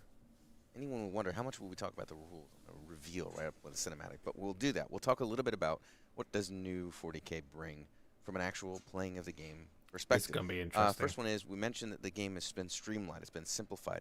The game is not simple. Let's remember this is still Warhammer 40,000. It's still the game that we all sort of know and love, and it has all of the hallmarks of Warhammer 40,000 that our community has grown up around. Enjoying recreating battles on the battlefield. But from a simplification perspective, there's been an enormous amount of work done to make the game less dense, to make redundancy and minor rules spread across numerous publications less complicated, and to streamline everything into sort of, and we'll talk about it a little bit as we go through a couple of these next elements of the game. A good example is instead of having, let me think of it, if you were to run a Space Marine detachment today, Space Marines Army, you might have a book that has several pages of stratagems, you have several pages of psychic powers, you have warlord traits, you have relics, you have all of these this is rules and sounding there's good. rules. And then if It's you want just them quite to a be, lot to learn, it's right, a lot. And if before you you want to bring make it to the them table. Ultramarines and add that on top, then you've got more pages of rules. Some and troops stratagems standing in and so on front and of the so forth. bunker. What Yep. we didn't want to do is get rid of the value of things like stratagems and enhancements to your warlord or to some of your key character units. But they've been simplified down so that when you're playing, I'd you'll like have to see a one data full sheet. page spread open. And on that one full page spread, you'll have a series of stratagems, about 6 on average per army, as well as a series of upgrades to your warlord or to your relics, and a sub-faction rule, effectively, to whatever your army may be. And if you choose to play a different grouping, let's say you go from Ultramarines to Ultramarines First Company, instead of adding a whole other book to the whole experience, you'll take that one-page spread of rules and replace it with a different one, so that you're always working with a really tight, streamlined set of rules, but still the same depth that you have today within your army, different stratagems, different abilities. And then a number of different stratagems, rules, and other things have been taken and put back onto the data sheet to really bring the units to the forefront of the game as an experience again. So as opposed to putting down your units and then playing a lot of the game, as it were, from the front of the book, There's a greater emphasis for many of those rules moving into the data sheets and I moving like into it. the overall game experience. We also have key changes to phases. They've been streamlined. We have the morale phase has been moved into the command phase and rejiggered entirely with something called Battleshock, which we may talk about a little bit more here. The psychic phase has been broken down into the actual data sheets. of the Battleshock? facilities. So it's not a psychic phase There anymore. isn't that's an a actual key, psychic that's a key phase change. anymore in the game. Instead, psychic abilities are baked into the units themselves. They still work in some ways evocative of how psychic powers work today, but it's not an entire phase that applies in very different ways to different So, armies. for example, a librarian might have smite, which would be a ranged shooting attack with a psychic ability. Yes, with reflections of things like the hazardous nature of using it at a very high level, with the potential to inflict mortal wounds and other things, but still focused as basically a shooting attack. Whereas, some of the psychic powers that might buff a unit or debuff a unit are more baked into an ability within the data sheet as opposed to, an entire phase oriented around the functionality. And it better reflects the sort of strengths and weaknesses of different psychers. Someone like a Primaris psyker within the Astral Militarum might not be as reliable getting off their abilities as Magnus the Red, who's probably not going to fail them in your typical So battle. Magnus the Red has a ranged psychic attack, but it's like a really good ranged psychic attack. Absolutely, and as, it's as well as a bespoke to range the of way other that he psychic I'm works into as it. well, as opposed to just a generic psychic ability I'm that into every it. other psyker has. Yeah, you mentioned a little bit about morale and Battleshock there. I think obviously we'll dive into all of these rules in a lot more detail on the Warhammer community site over the coming weeks and months. But I think one of the things that I really like about the new edition, the changes, is that you don't lose models in morale anymore. You don't have No, you don't don't. fail a morale tech and And- actually and just take morale is- units off. It just changes the way that unit interacts with the game. It does. It works much more like a unit that's been broken up and banged up within a very fast-paced, sort of almost modern firefight, and that those Interesting. units might not interact as well with rules and with grabbing objectives and other things as they normally would. Additionally, it has much more relevance throughout the game, whereas today you might, kill off most of the models in a unit. They barely pass the morale test. A couple models survive, and they go hide in a corner on an objective all game, and they're basically fine from then on out, even though most of the unit's been devastated. That would be Battleshock will have amazing less if of an they did impact old on Punk models Rocker. disappearing from the board, and more of an impact on testing their metals. How throughout the reliable course is of the that game. unit now in the Yes. battlefield? Basically? And once a unit has been damaged to a certain degree, it may become less reliable on a regular basis each turn, depending upon how they hold themselves together in the face of the ongoing attrition of a battlefield.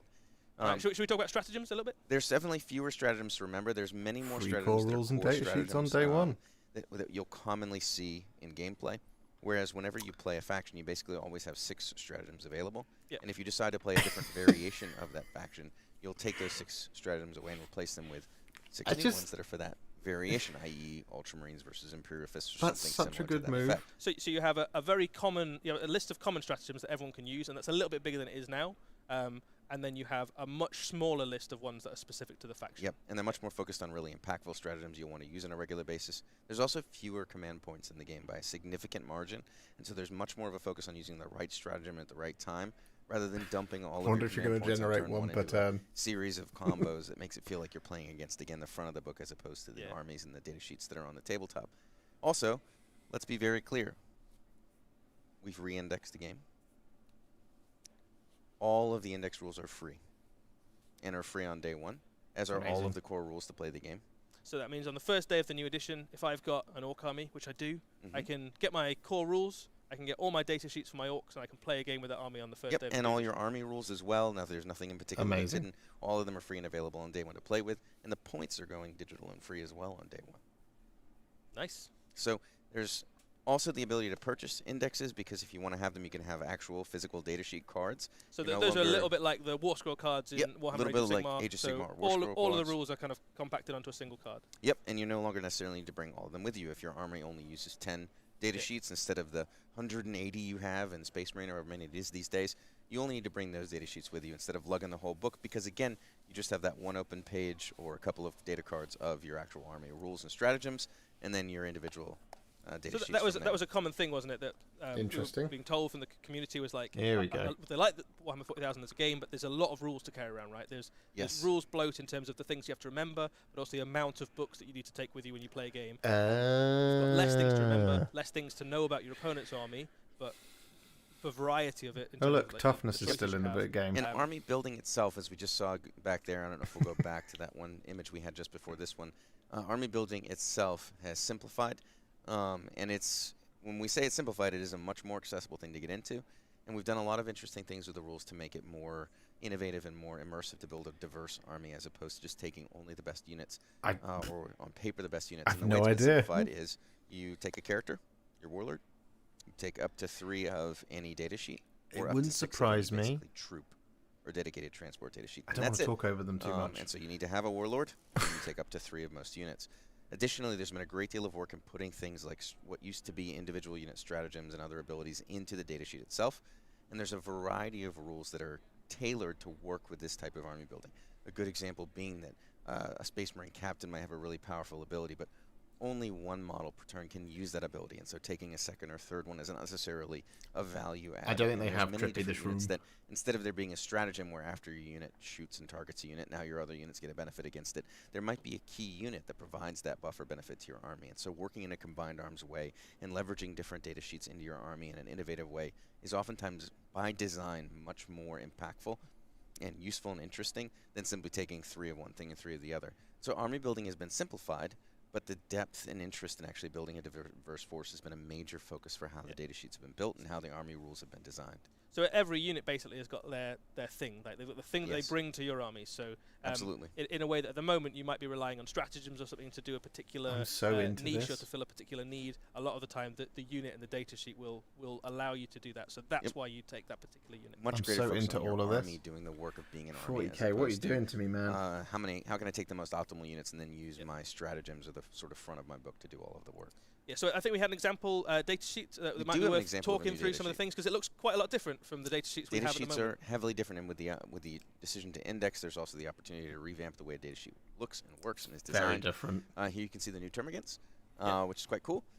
They have an ability that focuses on how the unit behaves and is very thematically tied to them. I guess one of the things before we get too into it is that the data sheet does look quite different, but actually the effect in terms of what it does in the game is not a million miles away from the way that Warhammer 40,000 works today. So no, it's going to seem very familiar. It's not a move to something like Age of Sigmar where every unit hits or wounds on a fixed number or something like that.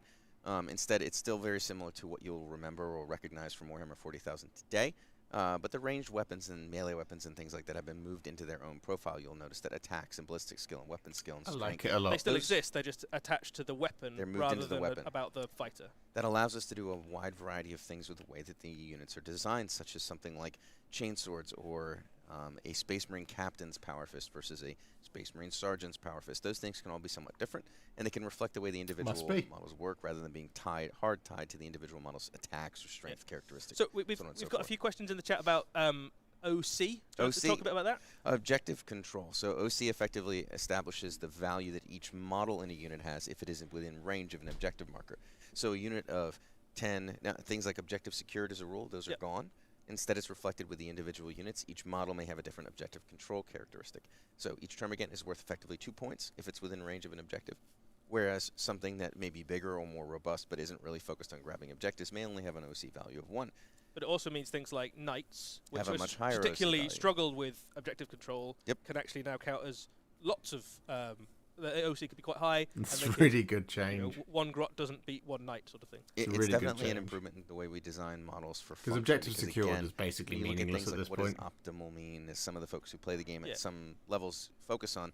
Instead, you can go, well, this unit may not have the same damage output as another unit, but it's much, much better at grabbing objectives, which Yeah. still remain a So very key I part imagine of how the game is Termagants are going to be played. relatively cheap, right? So that's probably one of the I cheapest. don't think they're going to cost the same as a Terminator. We can Yeah, put yeah, it that but way. that's gonna be one of the most efficient ways to fill the board with objective control. Absolutely, which is exactly what Termagants tend to do.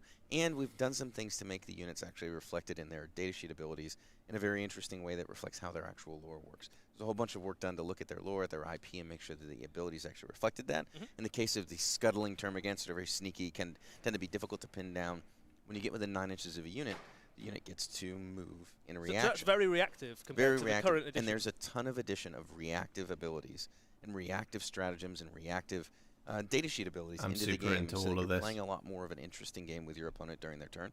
So there's less phases, and there is a greater investment in abilities and stratagems, things that work during your opponent's turns, so that the game itself is a much more dynamic experience when you play. So we got a couple of people noticing slight differences in the stats. So I think one of the things worth saying is that because this is a re-indexing of the game, we've also had the opportunity to look at the things like durability and strength and how common AP is across the entire game. There are two major changes that are worth focusing on. That one, in general, lethality is down. That doesn't mean that it's down to a degree that might remind someone of editions many moons ago. You still don't want to stand out in the open in front of a You're probably going to get shot in the open if you do stand in the open. But the game is going to be a little bit less lethal than it is today. Cover is going to work a little bit differently. We're going to talk about AP all is of a this little stuff bit over rarer. time. AP is a little bit lower on average. And then there's also a stratification of strength and toughness when it comes to larger monsters and vehicles. Today, We're all it's very good much at the the case moment, where look here. you tend to see very few things that are different from, like, for instance, toughness 7. Yeah, you cap And out so at about 8, don't you? It's you do very, very 7 or rare 8. to have anything that's higher than 8. So if your army has a large amount of access to strength 8 weaponry, strength 7 weaponry, it really is able to wound almost anything in the game pretty reliably, and that's no longer going to be the case. I'm not going to spoil anything for you, Eddie, but there definitely is a much, much higher level of toughness. Well, there's vehicles that have toughness higher than 10. This is all very, These very, vehicles that have very toughness higher than encouraging 11. stuff. Well, there you go. And what that does is it creates a much better stratification. This for the might game, so be. that having dedicated I don't think units for to deal 1 with minute different threats that is much more of a real component, as opposed to, gosh, I sure have a lot of strength 8 in this army. I guess I 40k would was everything in on 3s or trouble. better. It And never so that was kind going of brings to be. back But not like, quite the I same think as armor values back in the day, where certain things couldn't hurt anything, but a much more robust stratification. Yeah, of the So different you types of couldn't, for units. example, take, I'm just going to invest heavily in plasma, and that's going to solve the game for me because I've got all the 7 and 8 strength I need. Yep, because while toughness went up on many units, in many cases strength did not go up on any weapon. So a plasma gun has not changed materially in its strength. I think Its a lot AP of the might have even changed criticism, downward, whereas the units that used to be wounded on 3s by a lot of the supercharged criticisms that plasma get leveraged gun, at they only Warhammer wound on 5 40,000 are kind of being sorted right now big. before our eyes. substantial changes involved there. And of And course, the data sheets, you're going to see many more of them in the time to come. Eddie, I know we I'm won't talk too genuinely much about it so that stunned. you can talk all about it. Yeah, so we will cover loads and loads of the rules over on the community site in the coming weeks and months. A couple of other things are worth talking about. Boarding actions and boarding patrols from the latest Arks of Omen books. They are compatible with the new edition of Warhammer 40,000. So if you've been collecting yourself a little 500-point combat patrols of infantry to go diving into Space Hulks, they will absolutely still be able to do that in the new edition. Yep. So you can take all those recently constructed armies with you as we go. So that'll be And really all of the boarding patrol rules that are in the Arks of Omen books are fully compatible. They were designed to be that way so that if you've been investing in those books and the amazing story they've told and the rules themselves, none of those are invalidated by the release of the new edition. They haven't been taken away. It's not a short-term use. They'll be usable well Yeah, I into completely agree with you guys. It's really cool. Um, And then there is another interesting way to play Warhammer 40,000. So Combat Patrol is a new thing in Warhammer 40,000, a brand new way to play the game. And the way that this works is different from the way Combat Patrol works today. The way it works is that you pitch Combat Patrols against each other. So the way you choose your army is you pick up any of the Combat Patrol boxes that we make, and that is your force. You can build it however you want out of that box, and it is balanced and pitched against other combat patrols in a similar way that you might play something like Kill Team, where you have a preset list of units. The rules for Combat Patrol are a little bit different from Warhammer 40,000, so maybe slightly simpler in places. There might be slightly less access to some of the choice, but fundamentally you are playing Warhammer 40,000 at a very accessible level. And it's really cool for a couple of reasons. One of them is that if you want to start a new army, it gives you a very, very accessible way to this is giving me so many ideas for content, put yourself guys. together 2,000 points worth of models before you can start rolling dice and have a satisfying game. You can play Combat Patrol and have a really good, fun game balanced against lots of other armies.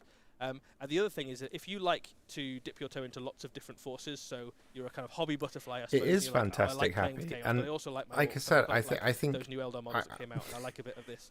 Then you I can think jump the between lots of conspiracy armies, theorists and the again, super without needing to critical necessarily collect full commentators forces, with are combat going to have a hard I time. think nuance and context are everything for me on this one too, because when we even talk about the differences between Combat Patrol and sort of the full That'd be fun to paint all the game, sets. they're It very, would very be. minor. It's a So lot, architecturally, though. it is It's easy a to lot play of the game. models. And what you might see as a change is because Combat Patrol is meant to be both streamlined and easy to play and also accessible to newer players.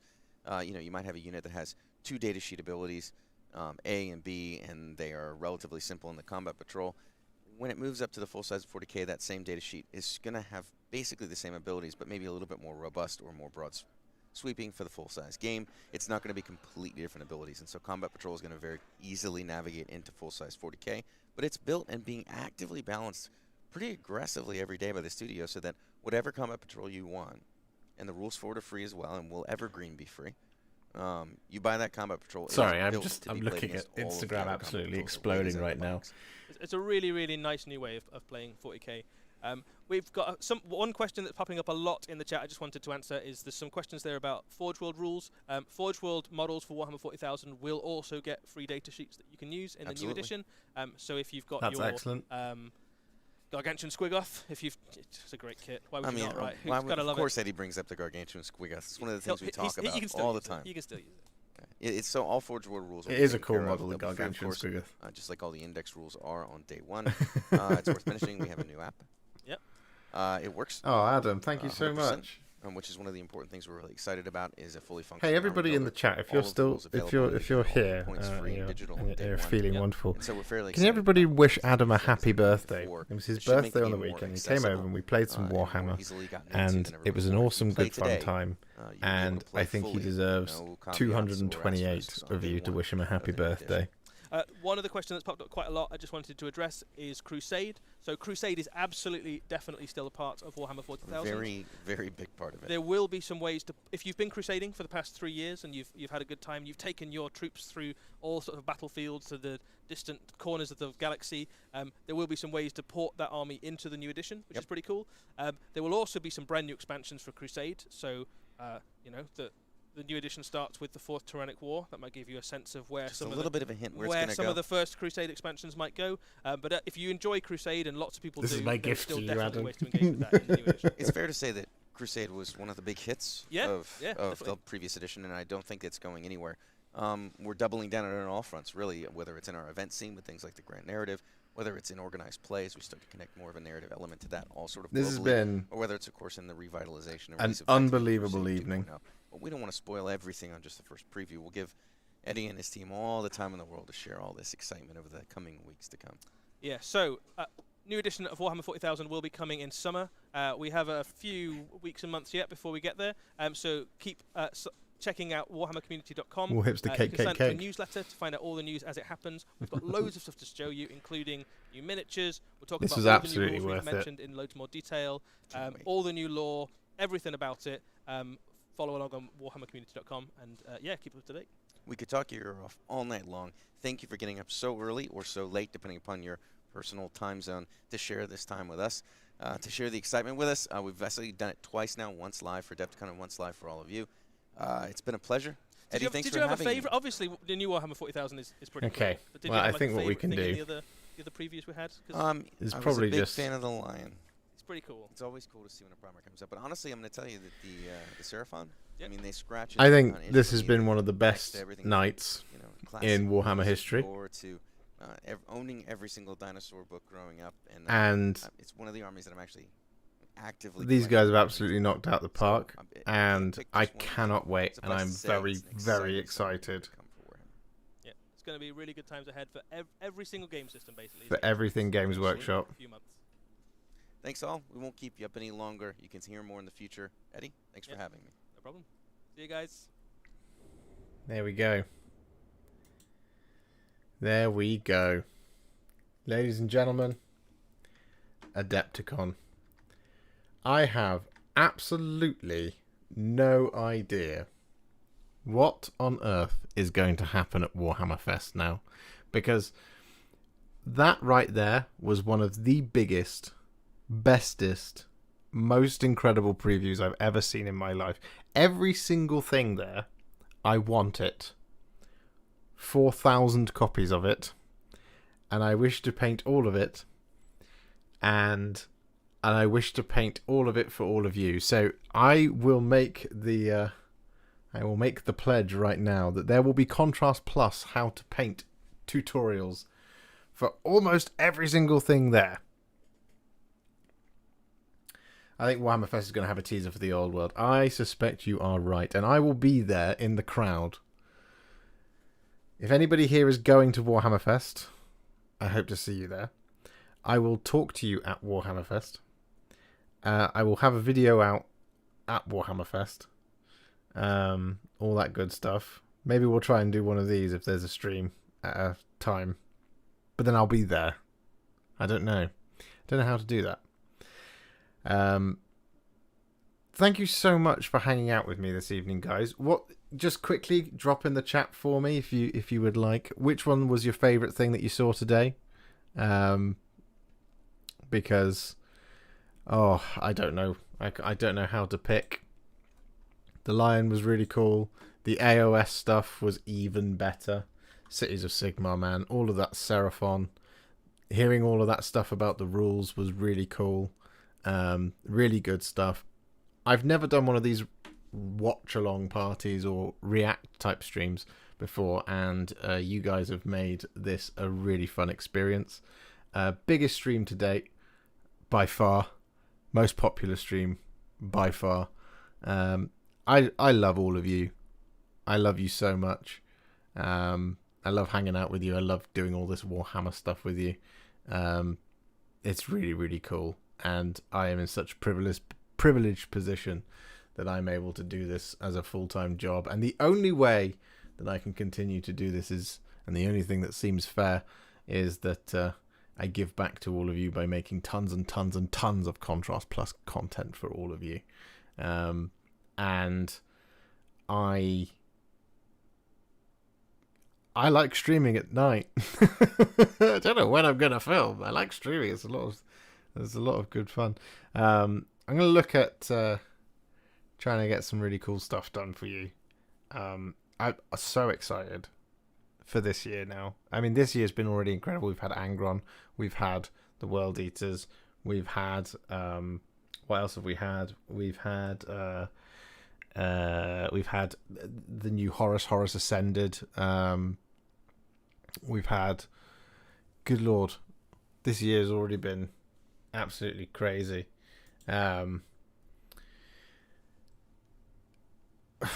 now need to look at my YouTube because it's late here. It's 20 to 5. Let's have a look. Oh, we've had Azrael, we've had Vashtor, we've had Astra Militarum, we've had more of that. We've had Strike Force Augustus, that's happened. We've had Beasts of Chaos, they've come and they've gone. January, yes, here we are. We've had Slaves to Darkness, Eternus, Blade of the First Prince, Lord Solar Leontus, the Exalted Hero of Chaos, New Chaos Warriors, Ursula Creed, all of that good stuff. It's been an amazing beginning this year already, and it looks like we are going to be spoiled rotten this year. Absolutely. And I am very, very, very excited. I hope you're excited. I hope you continue to support me. If you have a like to donate, please do drop a like on the stream. And if you would like to stay up to date with all things Warhipster, do make sure you are subscribed and you click the bell so that every time I post a video or go live, you will be notified. And if you'd like to support me a little bit further, you can always become a YouTube member or a Patreon subscriber at patreon.com/Warhipster. If you do so, you get access to the Discord, where there's a ton of awesome, amazing, wonderful people. And they talk about Warhammer and all things Warhammer all the time. And it's a real good time out for everybody involved. And it's a lovely, lovely community, very supportive and wonderful. So when you want that lion model, if you want to talk about sending me stuff, send me an email at therealwarhipster@gmail.com. I shall pick it up there.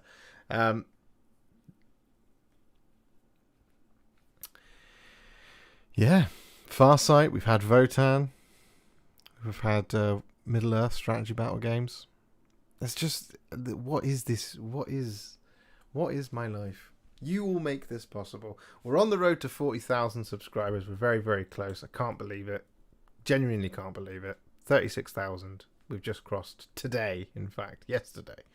But yeah, thank you so much for hanging out. If you don't mind, we shall only stream for another 5 minutes because I would like to go to bed, because it is 20 minutes to 5. I must go to sleep, and then I have a tutorial to edit in the morning. It is, of course, Catacross, Mortar of the Necropolis. I also have Beasts of Nurgle as a tutorial. That might come out tomorrow, because this is a long video. But Oh, I'd love to. 40,000 subscribers on 10th edition. That would be amazing. But yes. Your generosity knows no bounds. Your love and support knows no bounds. And I love you. I love you very much. You guys are bosses. I will see you all very, very soon in the next one. I might do a couple more like 1 o'clock in the morning streams. I like to talk to you guys across the pond and across the world. It's great. It's good stuff. Anyway, that is it. I'm going to go. Love you very much. Glad you enjoyed it. 2023 is going to be an amazing year.